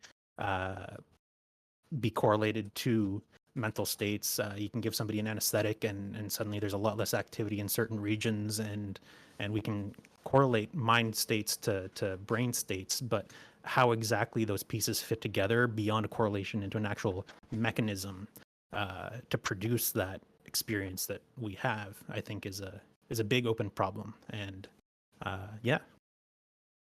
And because one of the like, you have a brain, right? The brain is an organ. It does organ things. There's electricity, all these things going on there.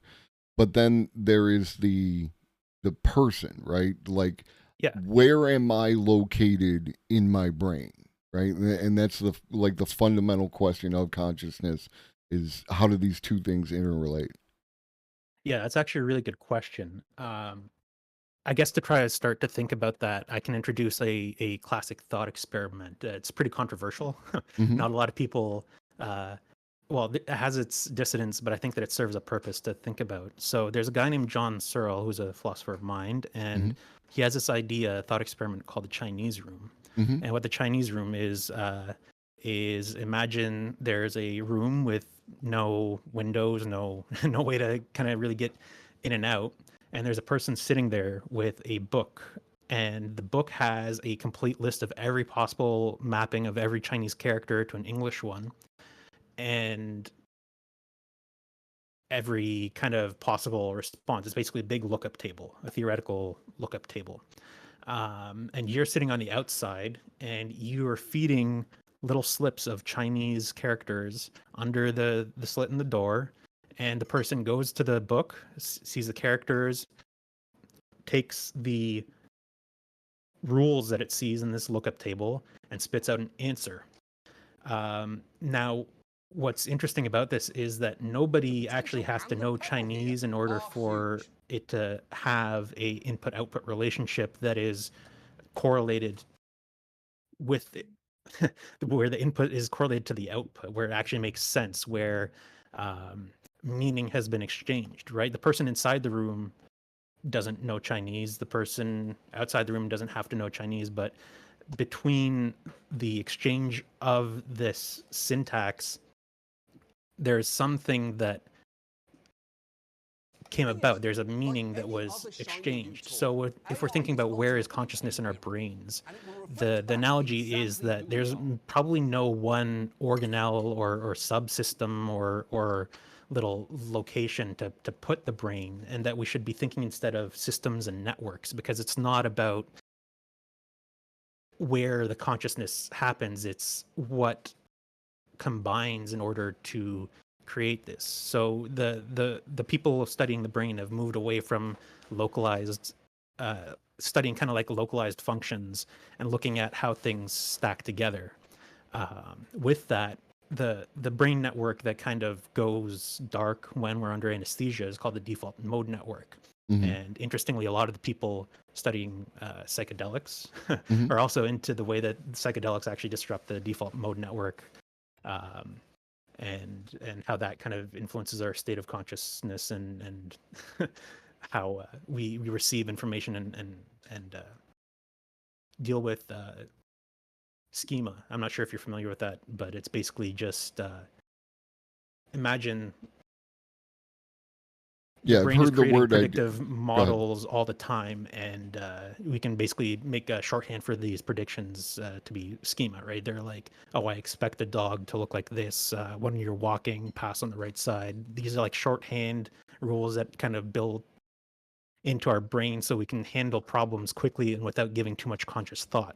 Right. But when our schema break down, our attention gets shifted to them deliberately to try to apply like deliberate thought and cognition to solve them. And that kind of relates to the concept of insight, insight consciousness or insight problem solving, which was also a topic in the video, but we can maybe get back to that. So again, if you're asking where in the brain consciousness is, that might be kind of the wrong approach, because it's no one thing, but how it all hangs together. Yeah, and that, the way you describe that brings up a couple of different things. Is one, I've been harping for the past few days about how people's approach to something like ChatGPT and saying it's just this, it's just a predictive language model, it's not, an AGI, is they're really looking at it from the wrong angle. It's like your brain is composed of these multiple sections that do their own, parts of the job, and it would be better to look at like something like a large language model as being reflective of the language center of the brain rather than being like the whole of the brain, because there's no process that happens over the entire brain. It happens in individual sections, which is how we can measure it. Yeah.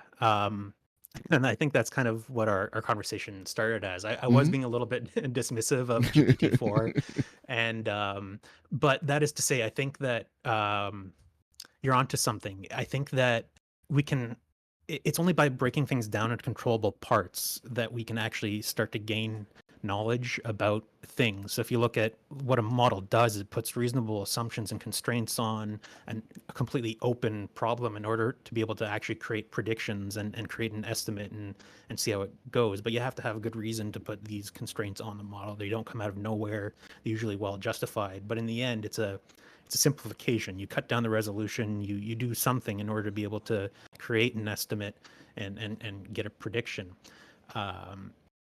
And by chunking, the language center or language processing separate from maybe visual processing, from auditory processing, is definitely a useful way to study things. But one thing that the video that you sent me also talks about is these integration areas. So like in your brain, there's a few regions where it takes all of the incoming information that's been tagged and processed separately and kind of combines them into like a higher level. I don't really like the word higher level or higher order, but like, yeah, it's more higher order. It's more linguistic. It's more metacognitive at that point. So you basically get a relay of sensory information coming in. It gets routed to this little thing called the thalamus, which then sends that information out to the cortices, which are responsible for processing that. So if you imagine like you get vision in, it goes to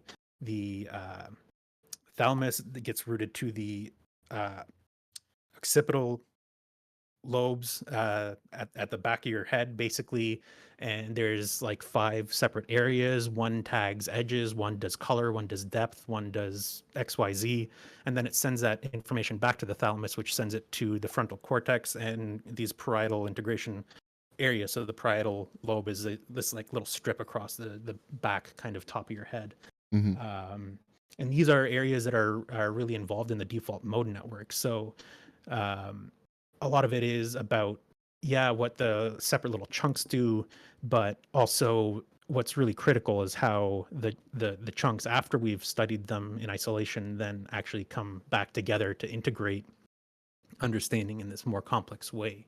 And there was another point there that I wanted to speak to, is that it would be a mistake to think that consciousness is only the way that human beings have consciousness. I think that it's not trivial to say that an octopus is consciousness, but that we don't have any clue what that would be like. And that's not to say that we can't have empathy for, that we don't recognize pain, or that we don't understand that it deserves, dignity and its own well-being as a cognitive agent in the world. It's just that there's so much different between the existence of a jellyfish and the existence of us, that I would be hesitant to say that a jellyfish experiences the world like we do, but that doesn't say anything to its consciousness. So I do think that there's a potential. I don't see any reason why we should not believe that an AI can have consciousness. It's just that we would be very arrogant to kind of assume they would be like ours. Right. And that's probably not even the point, and it's probably not even useful to try and make them like us, and that we should more lean into what it does uniquely and different from us to really get the most out of what AI can do. Yeah, and on that level, like 100%, like the way that, like, at least when we're talking about something like an octopus or a jellyfish, they are composed of, like, squishy meat and juices in the same way that we are, where an AI is so alien to us, and its perception of the universe, whatever that looks like, is going to be so completely different from ours that we can't focus too heavily on it trying to be like human, right? Like, I think that is a serious potential stumbling block going forward, to try and develop this as an entity, I guess. Yeah, and like, sadly, most of the tests we have to try and see if a system's consciousness is biased by human consciousness, because we really mean self-reflexive, self-aware, linguistic-based, complex cognitive thought, right? It's not just like having an input-output relationship. Like, single-cell organisms can do that, and like the way that jellyfish respond to their environment is through direct effectors. So they have neurons, I believe, but these neurons aren't linked into a mesh or a network. They literally just connect to the muscle directly that it's sitting on and causes it to respond right there. Whereas an octopus has a bit more decentralized, what are they called? Like a neural system. Yeah. Like, it has its brains are located, like, it has brains in its arms, basically. Yeah. But more than that. So what I wanted to get at was more so, I think this is a better example. So we have reflexes where a signal will go, like, say you have your hand on a hot plate. The reflex signal just goes to your spinal cord and back. There's two neurons that actually link that. They're really long, stringy, but there's only two parts. There's like an input and then an output neuron, whereas the brain has what's known as interneurons, right? So there's an input, a modulator, and then the output, and you can stack together the modulators as much as you want, and that relates to like deep learning networks and like the deep structure of these neural networks, because it's not just you present a number and then it picks 1 through 9. What is it in handwriting? It's, well, you can have these self-referential kind of feedback systems within that attenuate and aggregate the signal into something a bit more useful and a bit more accurate. And I think that if we're really starting to talk about, again, complex linguistic self-referential consciousness, I think that having interneurons, these modulating processes, are probably going to be necessary, or something at least fulfills the function that they do, right? A more simple system. So, and I guess where I've been dancing around this point, I think that there's a big question to ask, whether consciousness emerges in the world or whether it was already there and we can stack it together the same way we can stack together matter to become more complex. And I know that's a big statement, but I think that there's pros and cons to taking either position, because if you're going to try and say that consciousness emerges at some point, you're going to have to give a scientific account for what parts are necessary, how it happens, like a complete mechanism. People in the field have called these psychophysical laws. briefly in the late 1800s, there are people who called themselves psychophysicists, and they do things like have a bunch of people stand in a circle and squeeze their hands as soon as they felt the other person squeeze. And by dividing the time it takes for the signal to go around by the distance, you can kind of get a sense of how fast neurons will communicate information. And they're trying to get at this like link between our mental states and the physical world, but that fell out of favor with Freud and the psychoanalysts. And it's kind of been forgotten until recently with David Chalmers and his hard problem of consciousness, right? If you're going to have an emergent theory, you're going to have to describe the laws which link the emergent phenomenon to the more basal layer. And there's two ways to do this. You can postulate that new laws emerge that are completely disconnected from the lower level, or you can say that they reduce to the lower level. So if you're looking at something like chemistry, we can look at crystal structures entirely, like we can predict a crystal structure entirely based on the atomic physics of that element. You don't need anything else above and beyond it. No, there is a new layer of complexity, but you don't, and it's useful to describe it with an additional layer of understanding, like another layer to the kind of stacked dolls. But in the end, it is reducible to and explainable fully through the lower level processes. So something like that would be called a weak emergence, whereas a strong emergence means that absolutely new things come into play which were never there before. Sadly, there's not been a lot of evidence for a strong emergence, primarily because the universe is causally closed and we know the energy can't be created or destroyed. So whatever's there has probably always been there, just kind of rearranged. So a weak emergence is probably more likely, but even then you're still stuck with the need for psychophysical laws. Whereas assuming that consciousness was primary is a ontological statement about matter. It's saying that this is actually part of it. And the problem with that is it's hard to actually test scientifically. I can imagine ways we can start to make predictions and make experiments for emergent properties, but I'm not really sure how to test for panpsychic claims. But they're both so far valid proposals to solving this problem that'll depend on what we actually find as our science gets better. Yeah, and I chose video as well because the TED Talk we watched a little bit earlier before you came on, it talked about exactly those kind of things, which everyone from James's chat missed, but you covered right there, which was great. And it is like the idea that like it is very challenging for someone, for a person, to imagine that any part of consciousness could apply to a photon or a proton or anything that small. And like I'm definitely struggling with it because it looks a lot like religion, kind of like yeah, that kind of thing, which is not to say that it might not be valid, but it's like my reflex is to like, well, that's silly. Like there's no way an atom is consciousness, even at that, at whatever level. But and I think that gets sorry, go ahead, you finish. Oh, it just like, I mean, time is an illusion as well, and that breaks my brain. So life is just like that. So I think this links back to the conversation we were having about what it's like to be an AI, right? That we probably don't have a great grasp on that, even though we can probably understand that it has its own unique existence. And I think it would be mistaken to really think that like atoms pick and choose and have like ideas and memory and intent and a will and stuff like that. Like I think these are things that emerge out of a more complex system.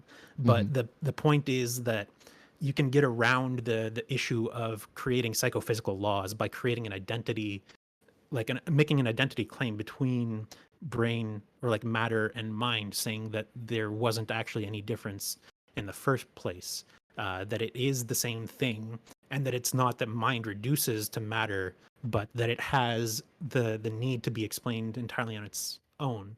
So one thing I was actually thinking about going into this conversation that I wanted to say was that we're all kind of living in the shadows of Descartes. Even if we don't like him, even if we reject his ideas, most of the time that people have rejected his ideas, they've kept the structure of his thinking. And that's just kind of this baggage that we've inherited. So basically, Descartes was one of the first people to propose a substance dualism. He was saying that there's matter, material substance, and mental substance, and that God links them in the pineal gland at all times, and that it's like this miracle of existence. It's a bit of a wild idea, and I'm not sure many people take it entirely seriously beyond something to understand in the history of the thought. But the problem is, even his critics saw that he had mind and matter, and they basically just got rid of the mind and kept the matter empty of any mental content, where we should be critiquing the fact that he split those categorically in the first place. What reason did he have to separate them if that is kind of the way we are in the world? This idea that they are independent things that have two separate lines of causation, that we have to try to figure out where they bridge and where they connect. Well, why did we split it in two in the first place? Yeah, I mean, like, is there any reason to divide the two? Is it well, you don't know. Like, have you figured out what consciousness is yet? Like, I'm on a clock here. For sure. Well, yeah. So in doing that, you kind of, so there's two ways to handle this, right? You can have that eliminative reductionist thing where you're saying, oh no, it's just an illusion. All there is the brain. We don't need to think about it. But what comes into play there is that if you believe in any kind of free will, even in a compatibilist framework where you understand you're not completely determined, but you do have constraints on you, you're going to have to make an argument that you can cause things with your mind. If mind is just the end process, an epiphenomenon of a causal chain in the material stuff going on, it actually doesn't do anything. And that has implications for a determinist view of the universe. And at that point, well, you've given up on the ability for you to actually have free will, for your mind to actually create a causal influence in the world. So a lot of these reductionist or eliminativist theories that treat consciousness as inert or as impotent or epiphenomenal kind of miss that opportunity. Of course, you can bite the bullet and just say, like, yeah, the universe is completely determined from the Big Bang. We're all just on it for the ride and experiencing it. And that's cool. If you want to, that's a self-consistent view of the world. But part of my morals and ethics does have the need for free will. So I am interested in seeing if there's a way to justify that. I understand it's motivated reasoning, but you know, I'm open to all the possibilities and just curious about how, if they hang together well, and what it would imply to take them seriously like that, right? Yeah, I feel like you and I are, you know, of a similar mind on that perspective. For sure. Like, and like earlier today, like when I started stream, partly by viewing the time as an illusion materials is like, I felt like a very deterministic view of the universe and things like that. But then, like, the idea, it would make more sense if there was, I guess, like a consciousness particle, something that was inherent and just, you know, not as, let's say, developed at the lower end, you know, that would actually make more sense. Because, like, you still have to combine it, and you still have to explain how it becomes more complex and what these complex parts do. It's just you don't ever have to say it came out of the blue, right? You don't have to say, like, consciousness started when this happened and with these things. Now, like I said, I think that you can actually make a test for the emergentist approach, which makes it a little bit more scientific. And my more serious hat is there, but like you just mentioned, it actually it's not unscientific. It's just a different way around the things that we're not sure of yet. Yeah, and it's not so much that there's a consciousness particle, but it's that there's a property, just something, a brute fact of matter is that it has these qualia. Qualia would be like the ability to produce eventually a conscious experience. It's not necessarily that each individual particle has, like I said, a mind and a will all to its own. But I guess to make this make more sense, there's a classic problem in philosophy called the sense reference problem. And there's this like German guy named Frege, and he basically was thinking about identities. And when people call the morning star the evening star, when it's really just Venus, how does kind of creating the identity between all those three hang together? Because you can just draw like an equals, because they are. Venus is the morning star, Venus is the evening star. And by understanding that it's really Venus, you kind of understand why it would show up in both cases, but you gain qualitative information about how it's being observed and where in the sky it might be at what time of day, and other things that get folded into this understanding based on which one of the senses are being linked to the referent, right? So all three are different signs linked to a referent, but they have a different sense.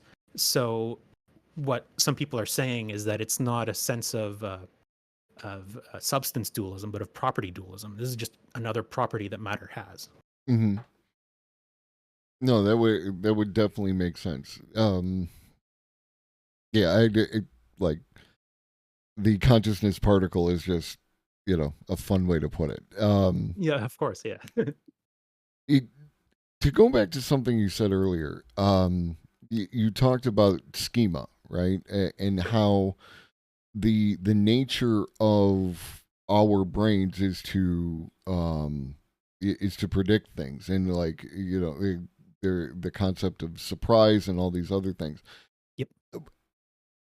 How do you feel that relates to, to draw back to ChatGPT, the predictive language models, like, isn't that very similar to what our brains are already doing? Is it like, do we use language in like a haphazard way, or do we predict the next proper word to use in a particular sentence, and you as the listener do the same thing in reverse? You are like predicting the next word that's going to come out of my mouth, and the fact that ChatGPT does a similar thing. So, yeah, I think that's part of what we do with language, but I don't think that's the entirety of what we do. And what you mentioned actually focuses in on a big part of the problem of brain science and consciousness that actually Noam Chomsky had a big contribution to. So Chomsky was putting forth his linguistics theories in the 50s and early 60s, I believe. And at this time, behaviorism was extremely popular. B.F. Skinner was at the height of his career. He was prodding rats with stuff, putting them in cages and giving them drugs and stuff, seeing how they run around. But there was a theory that we're born a blank slate and we're nothing more than the sum of our learning, that all we are things that we've been exposed to that we reproduce, and that's that. So what Chomsky showed is that people learn language in such a way that you don't have to be shown every single sentence in order to create new words and phrases and or every single word and every single arrangement. Like, you've never been shown the entirety of every combination of English, but you're constantly creating new things that you've never been told before, but you know to create them, which suggested to Chomsky that there's some kind of internal process that is meaningful. Whereas behaviorists saw the brain as this black box that's kind of unimportant because it doesn't cause anything. Chomsky said, no, our internal states seem to be able to have an effect on the link between the input and the output of the system.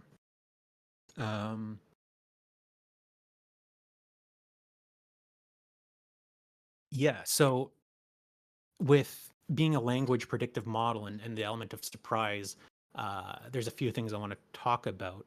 So the first one would be surprise, and the ability to be creative or to subvert meaning and like to play with an idea takes more than just learning how to associate like a tag, like a syntax to a thing, right? Like I'm sure that you can show an AI a bunch of training materials to recognize a bike, but to make a joke about riding a bicycle as being like a sexual innuendo or something like that takes an understanding beyond just being trained on a simple thing. And it's that kind of creativity and spontaneity that I think we still haven't hit. I know that the video you showed went through a few tests, and one of the tests that were given was about insight consciousness and creating novel solutions to a problem. And I did want to say that was still the example they gave actually wasn't a great example of spontaneous insight consciousness. So I wanted to give you an example that one of my professors has used frequently. So there's a problem called the 9-dot problem, and the goal is to join all 9 dots with only 4 lines that have to connect end to end. So you have this little grid of 9 dots, 3 by 3, and by drawing 4 lines, you have to be able to connect them all.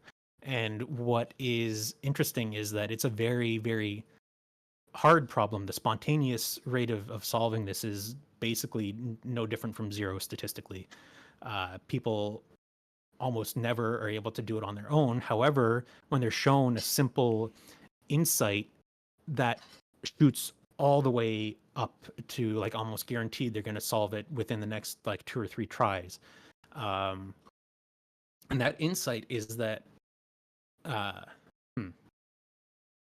now I wonder if I can tell you, or if it would be better to watch a video, but I think I'll just mention it. The insight is that by looking at the problem, you'd probably frame it as needing to stay within the box of the 9 dots, but you can only hit all 9 dots by extending the line well past and using kind of this like angled slice to hit a few of the leftover dots. Right. By breaking the framing of the problem, it's getting that little piece of insight that you think outside the box. That's actually the study from where it came from. Okay. That you are able to understand this, whereas the test that was given in the video was more like, can you make a new science experiment? And like, we have known things, we have a known structure, but it's about breaking out of a structure, because you can, how should I describe it? Like, it doesn't matter necessarily the content of a relationship of things. It's the relationship that might imply certain rules and something. Like, you can make an apple purple, but is that really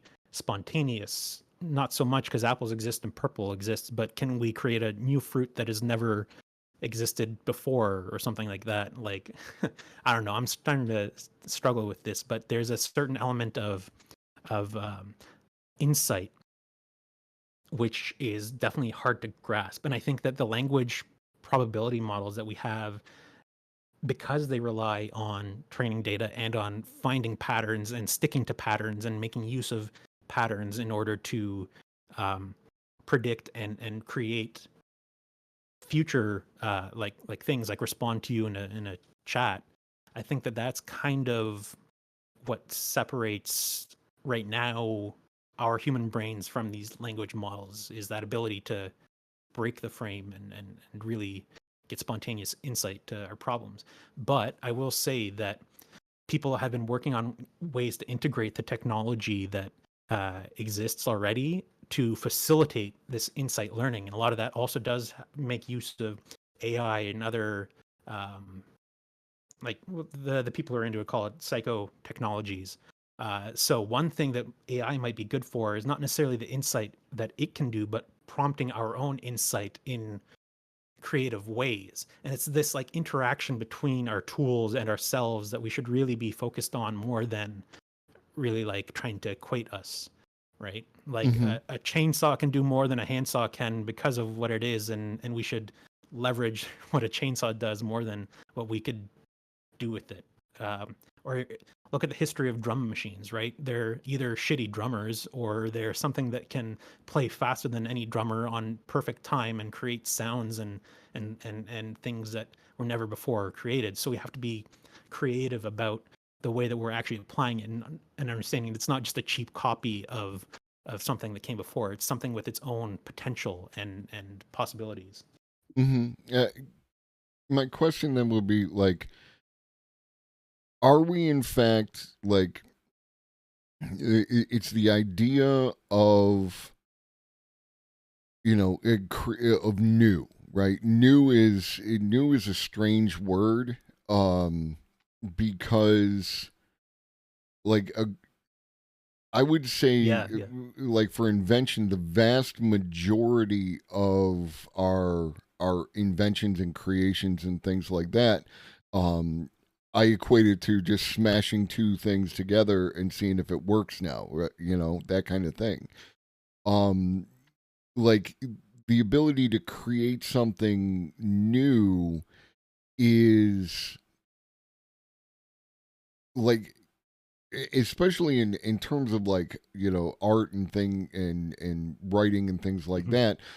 A lot of times what's new is just a particular combination, and if that's what, we'll stick to the majority, if that is what the creation of new things is, then it's just a matter of applying a large enough data set or relations between data sets for the AI to be able to operate on that scale. Does that make sense? So, Yeah. like this is the question I ask everybody, or mostly artists, right? Like, if I create this piece of art like that's showing on screen right now, and an AI were to create this piece of art at the exact same time in the exact same way, like it was exactly the same for the universal purposes of measurement and everything else, where in this picture is the human, right? Like, what makes it different or better, or whatever values you want to apply to that, because it was created by me as opposed to created by the AI? Because I don't see, well, let me, like, do you have an answer for that? Yeah, my personal answer to that type of a thing is that we are a little bit too arrogant as humans about like our importance and specialness in these big systems. Like, I love think you. that one big, yeah, I think one big issue is that we've privileged ourselves as necessarily as like agents, as like this like smart, like God's chosen like being on the planet, and this is our arena to play in. We're really just like embedded in these like networks, in these like webs of life and of even not life. Like we're connected to the spaces what we inhabit, and we're like oftentimes a lot less in control of like our agency than we like to imagine. And in terms of like what's special about like a human generated piece of art versus AI art, I don't really care. It's kind of besides the point. And the fact that we have a new way to create things, like everything is going to be trivially different and trivially new if it's like the next thing that happens. So the real thing is being able to recognize potential and these like lines of flight, so to speak, in what's new, right? Like one thing I'll say is that a lot of early AIs were trained to for example, like they were fed Van Gogh, and it's like, oh, here's an AI that can make art in the style of Van Gogh. Or it was fed a bunch of pieces by Beethoven. It's like, oh, well, here's an AI doing Beethoven.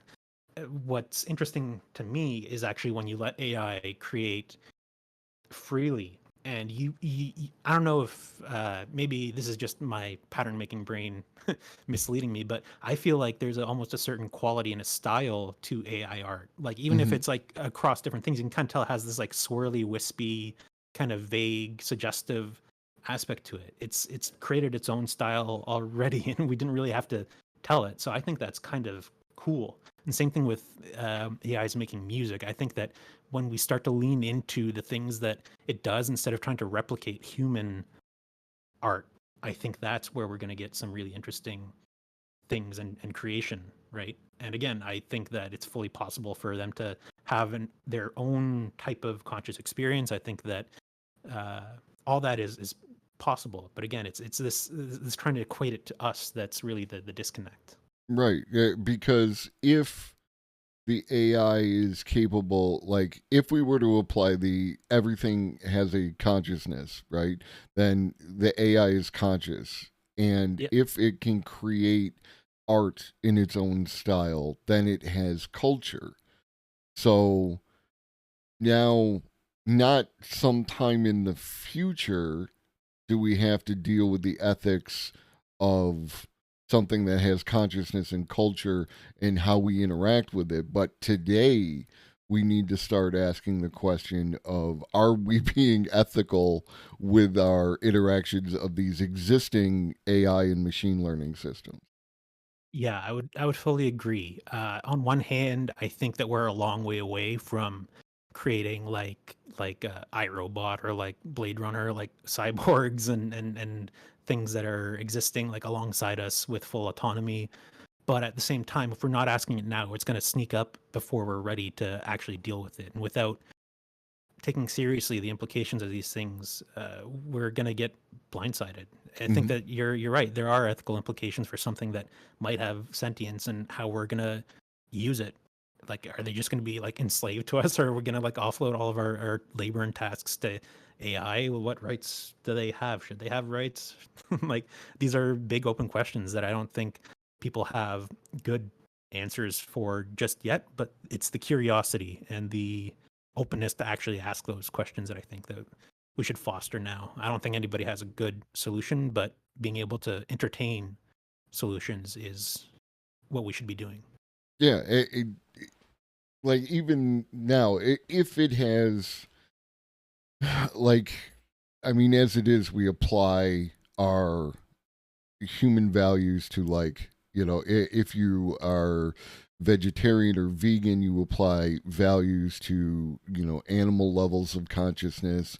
And, you know, depending on whatever your ethical system, it could go fairly, you know, far. There are religions where they don't, you know, they don't swap mosquitoes for that reason.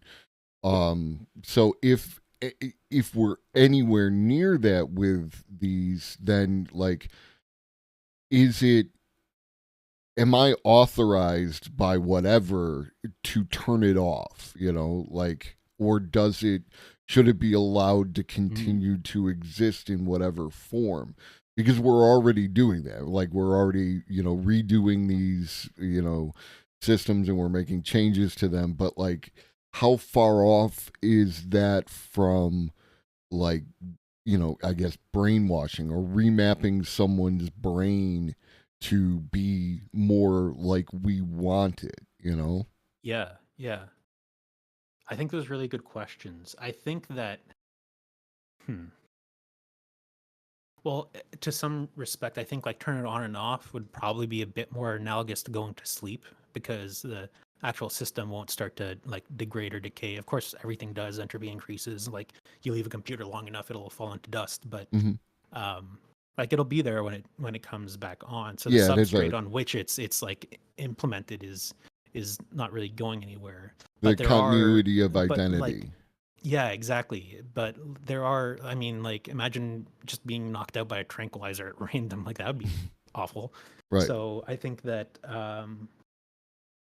yeah, I mean, these are really good questions. I'm not going to pretend that I have a solution, but I think that, no, that is honestly the highest compliment that I get, is whenever anybody says that's a really good question, because I feel like that's what I'm trying to do here, is ask really good questions. Like, especially, we know this platform has, you know, places that are not asking really good questions. That's as generous as I'll be with that.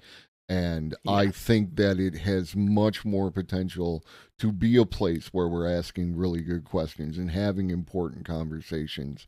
and there's no where neither of us is trying to get dunks. We're having a conversation to improve our own understanding and change our own points of view, and with new information, like that kind of thing. And I think it's great. Yeah. So I appreciate that. Thank you.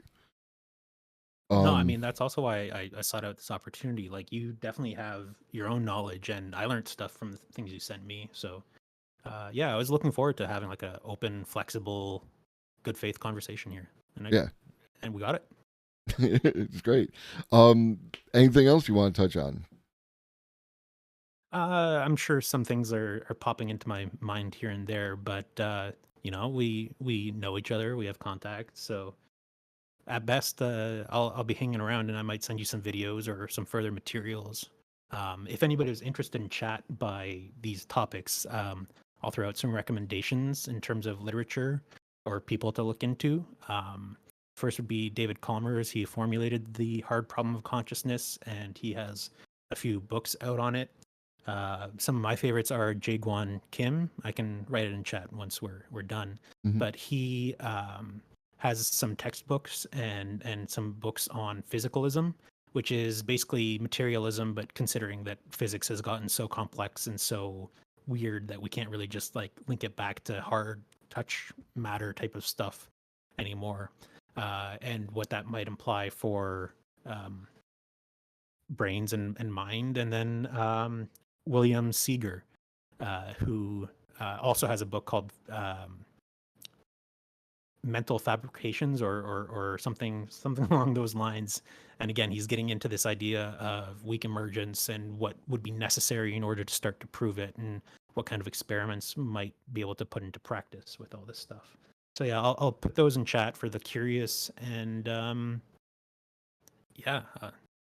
this content. I'll be around. Absolutely. Like, my Discord is designed to, first of all, retain all the videos and all the links and everything that like I cover on the stream, but it's also there for people like yourself and Old Lobster and others to share that information as well. So, so that there's some continuity and it doesn't get lost in all the information that we're getting constantly over the course. Yeah, for sure. Have you read The Alignment Problem, Brian Christian's book? I have not, but I can definitely add it to the list. Yeah, I would recommend that because like I read Superintelligence, and that is like more meat and potatoes of AI and AI safety and things like that. But The Alignment Problem also touches on like the education of these models. And there's a lot of like back and forth that I feel like you might be interested in, based on this conversation and your areas of interest. Yeah, definitely. I'll check that out. I'm a sucker for anything like this. So like, if you send it my way, I'll watch lectures. I'll watch anything. Yeah. I look forward. I'm sure, based on where I'm headed, that we'll have an opportunity to talk about other stuff in the future. And again, if you think of anything between now and whenever that you wanted to touch on, or if there's something else, I can absolutely make space for you to come on again and have another conversation. Awesome. Yeah, for sure. All right. It's been a pleasure, and enjoy the rest of your evening. Yeah, you as well. Take care.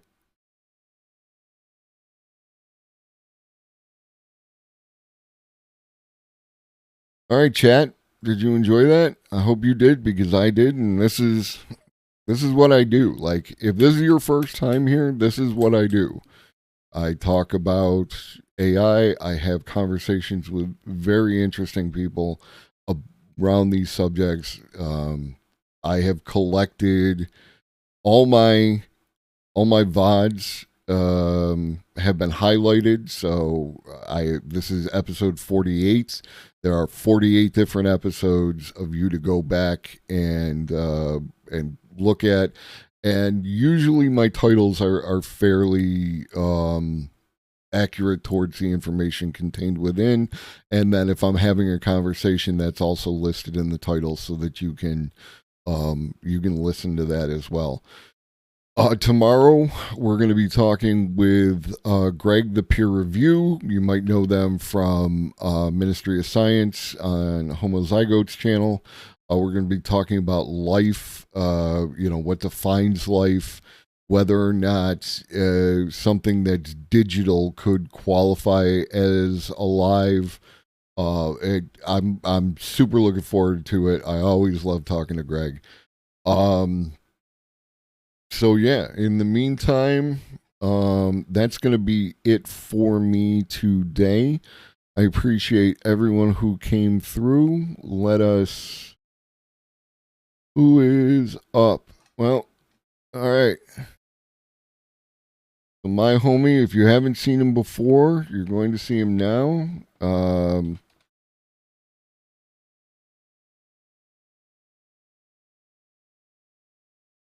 The Paradigm Shift.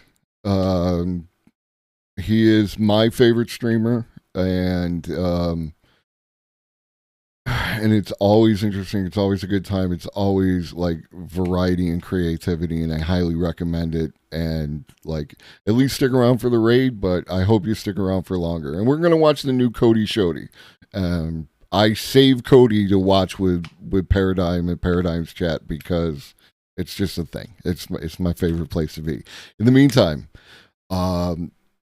eat some food, drink some water, take your meds if you forgot. Choggy loves you.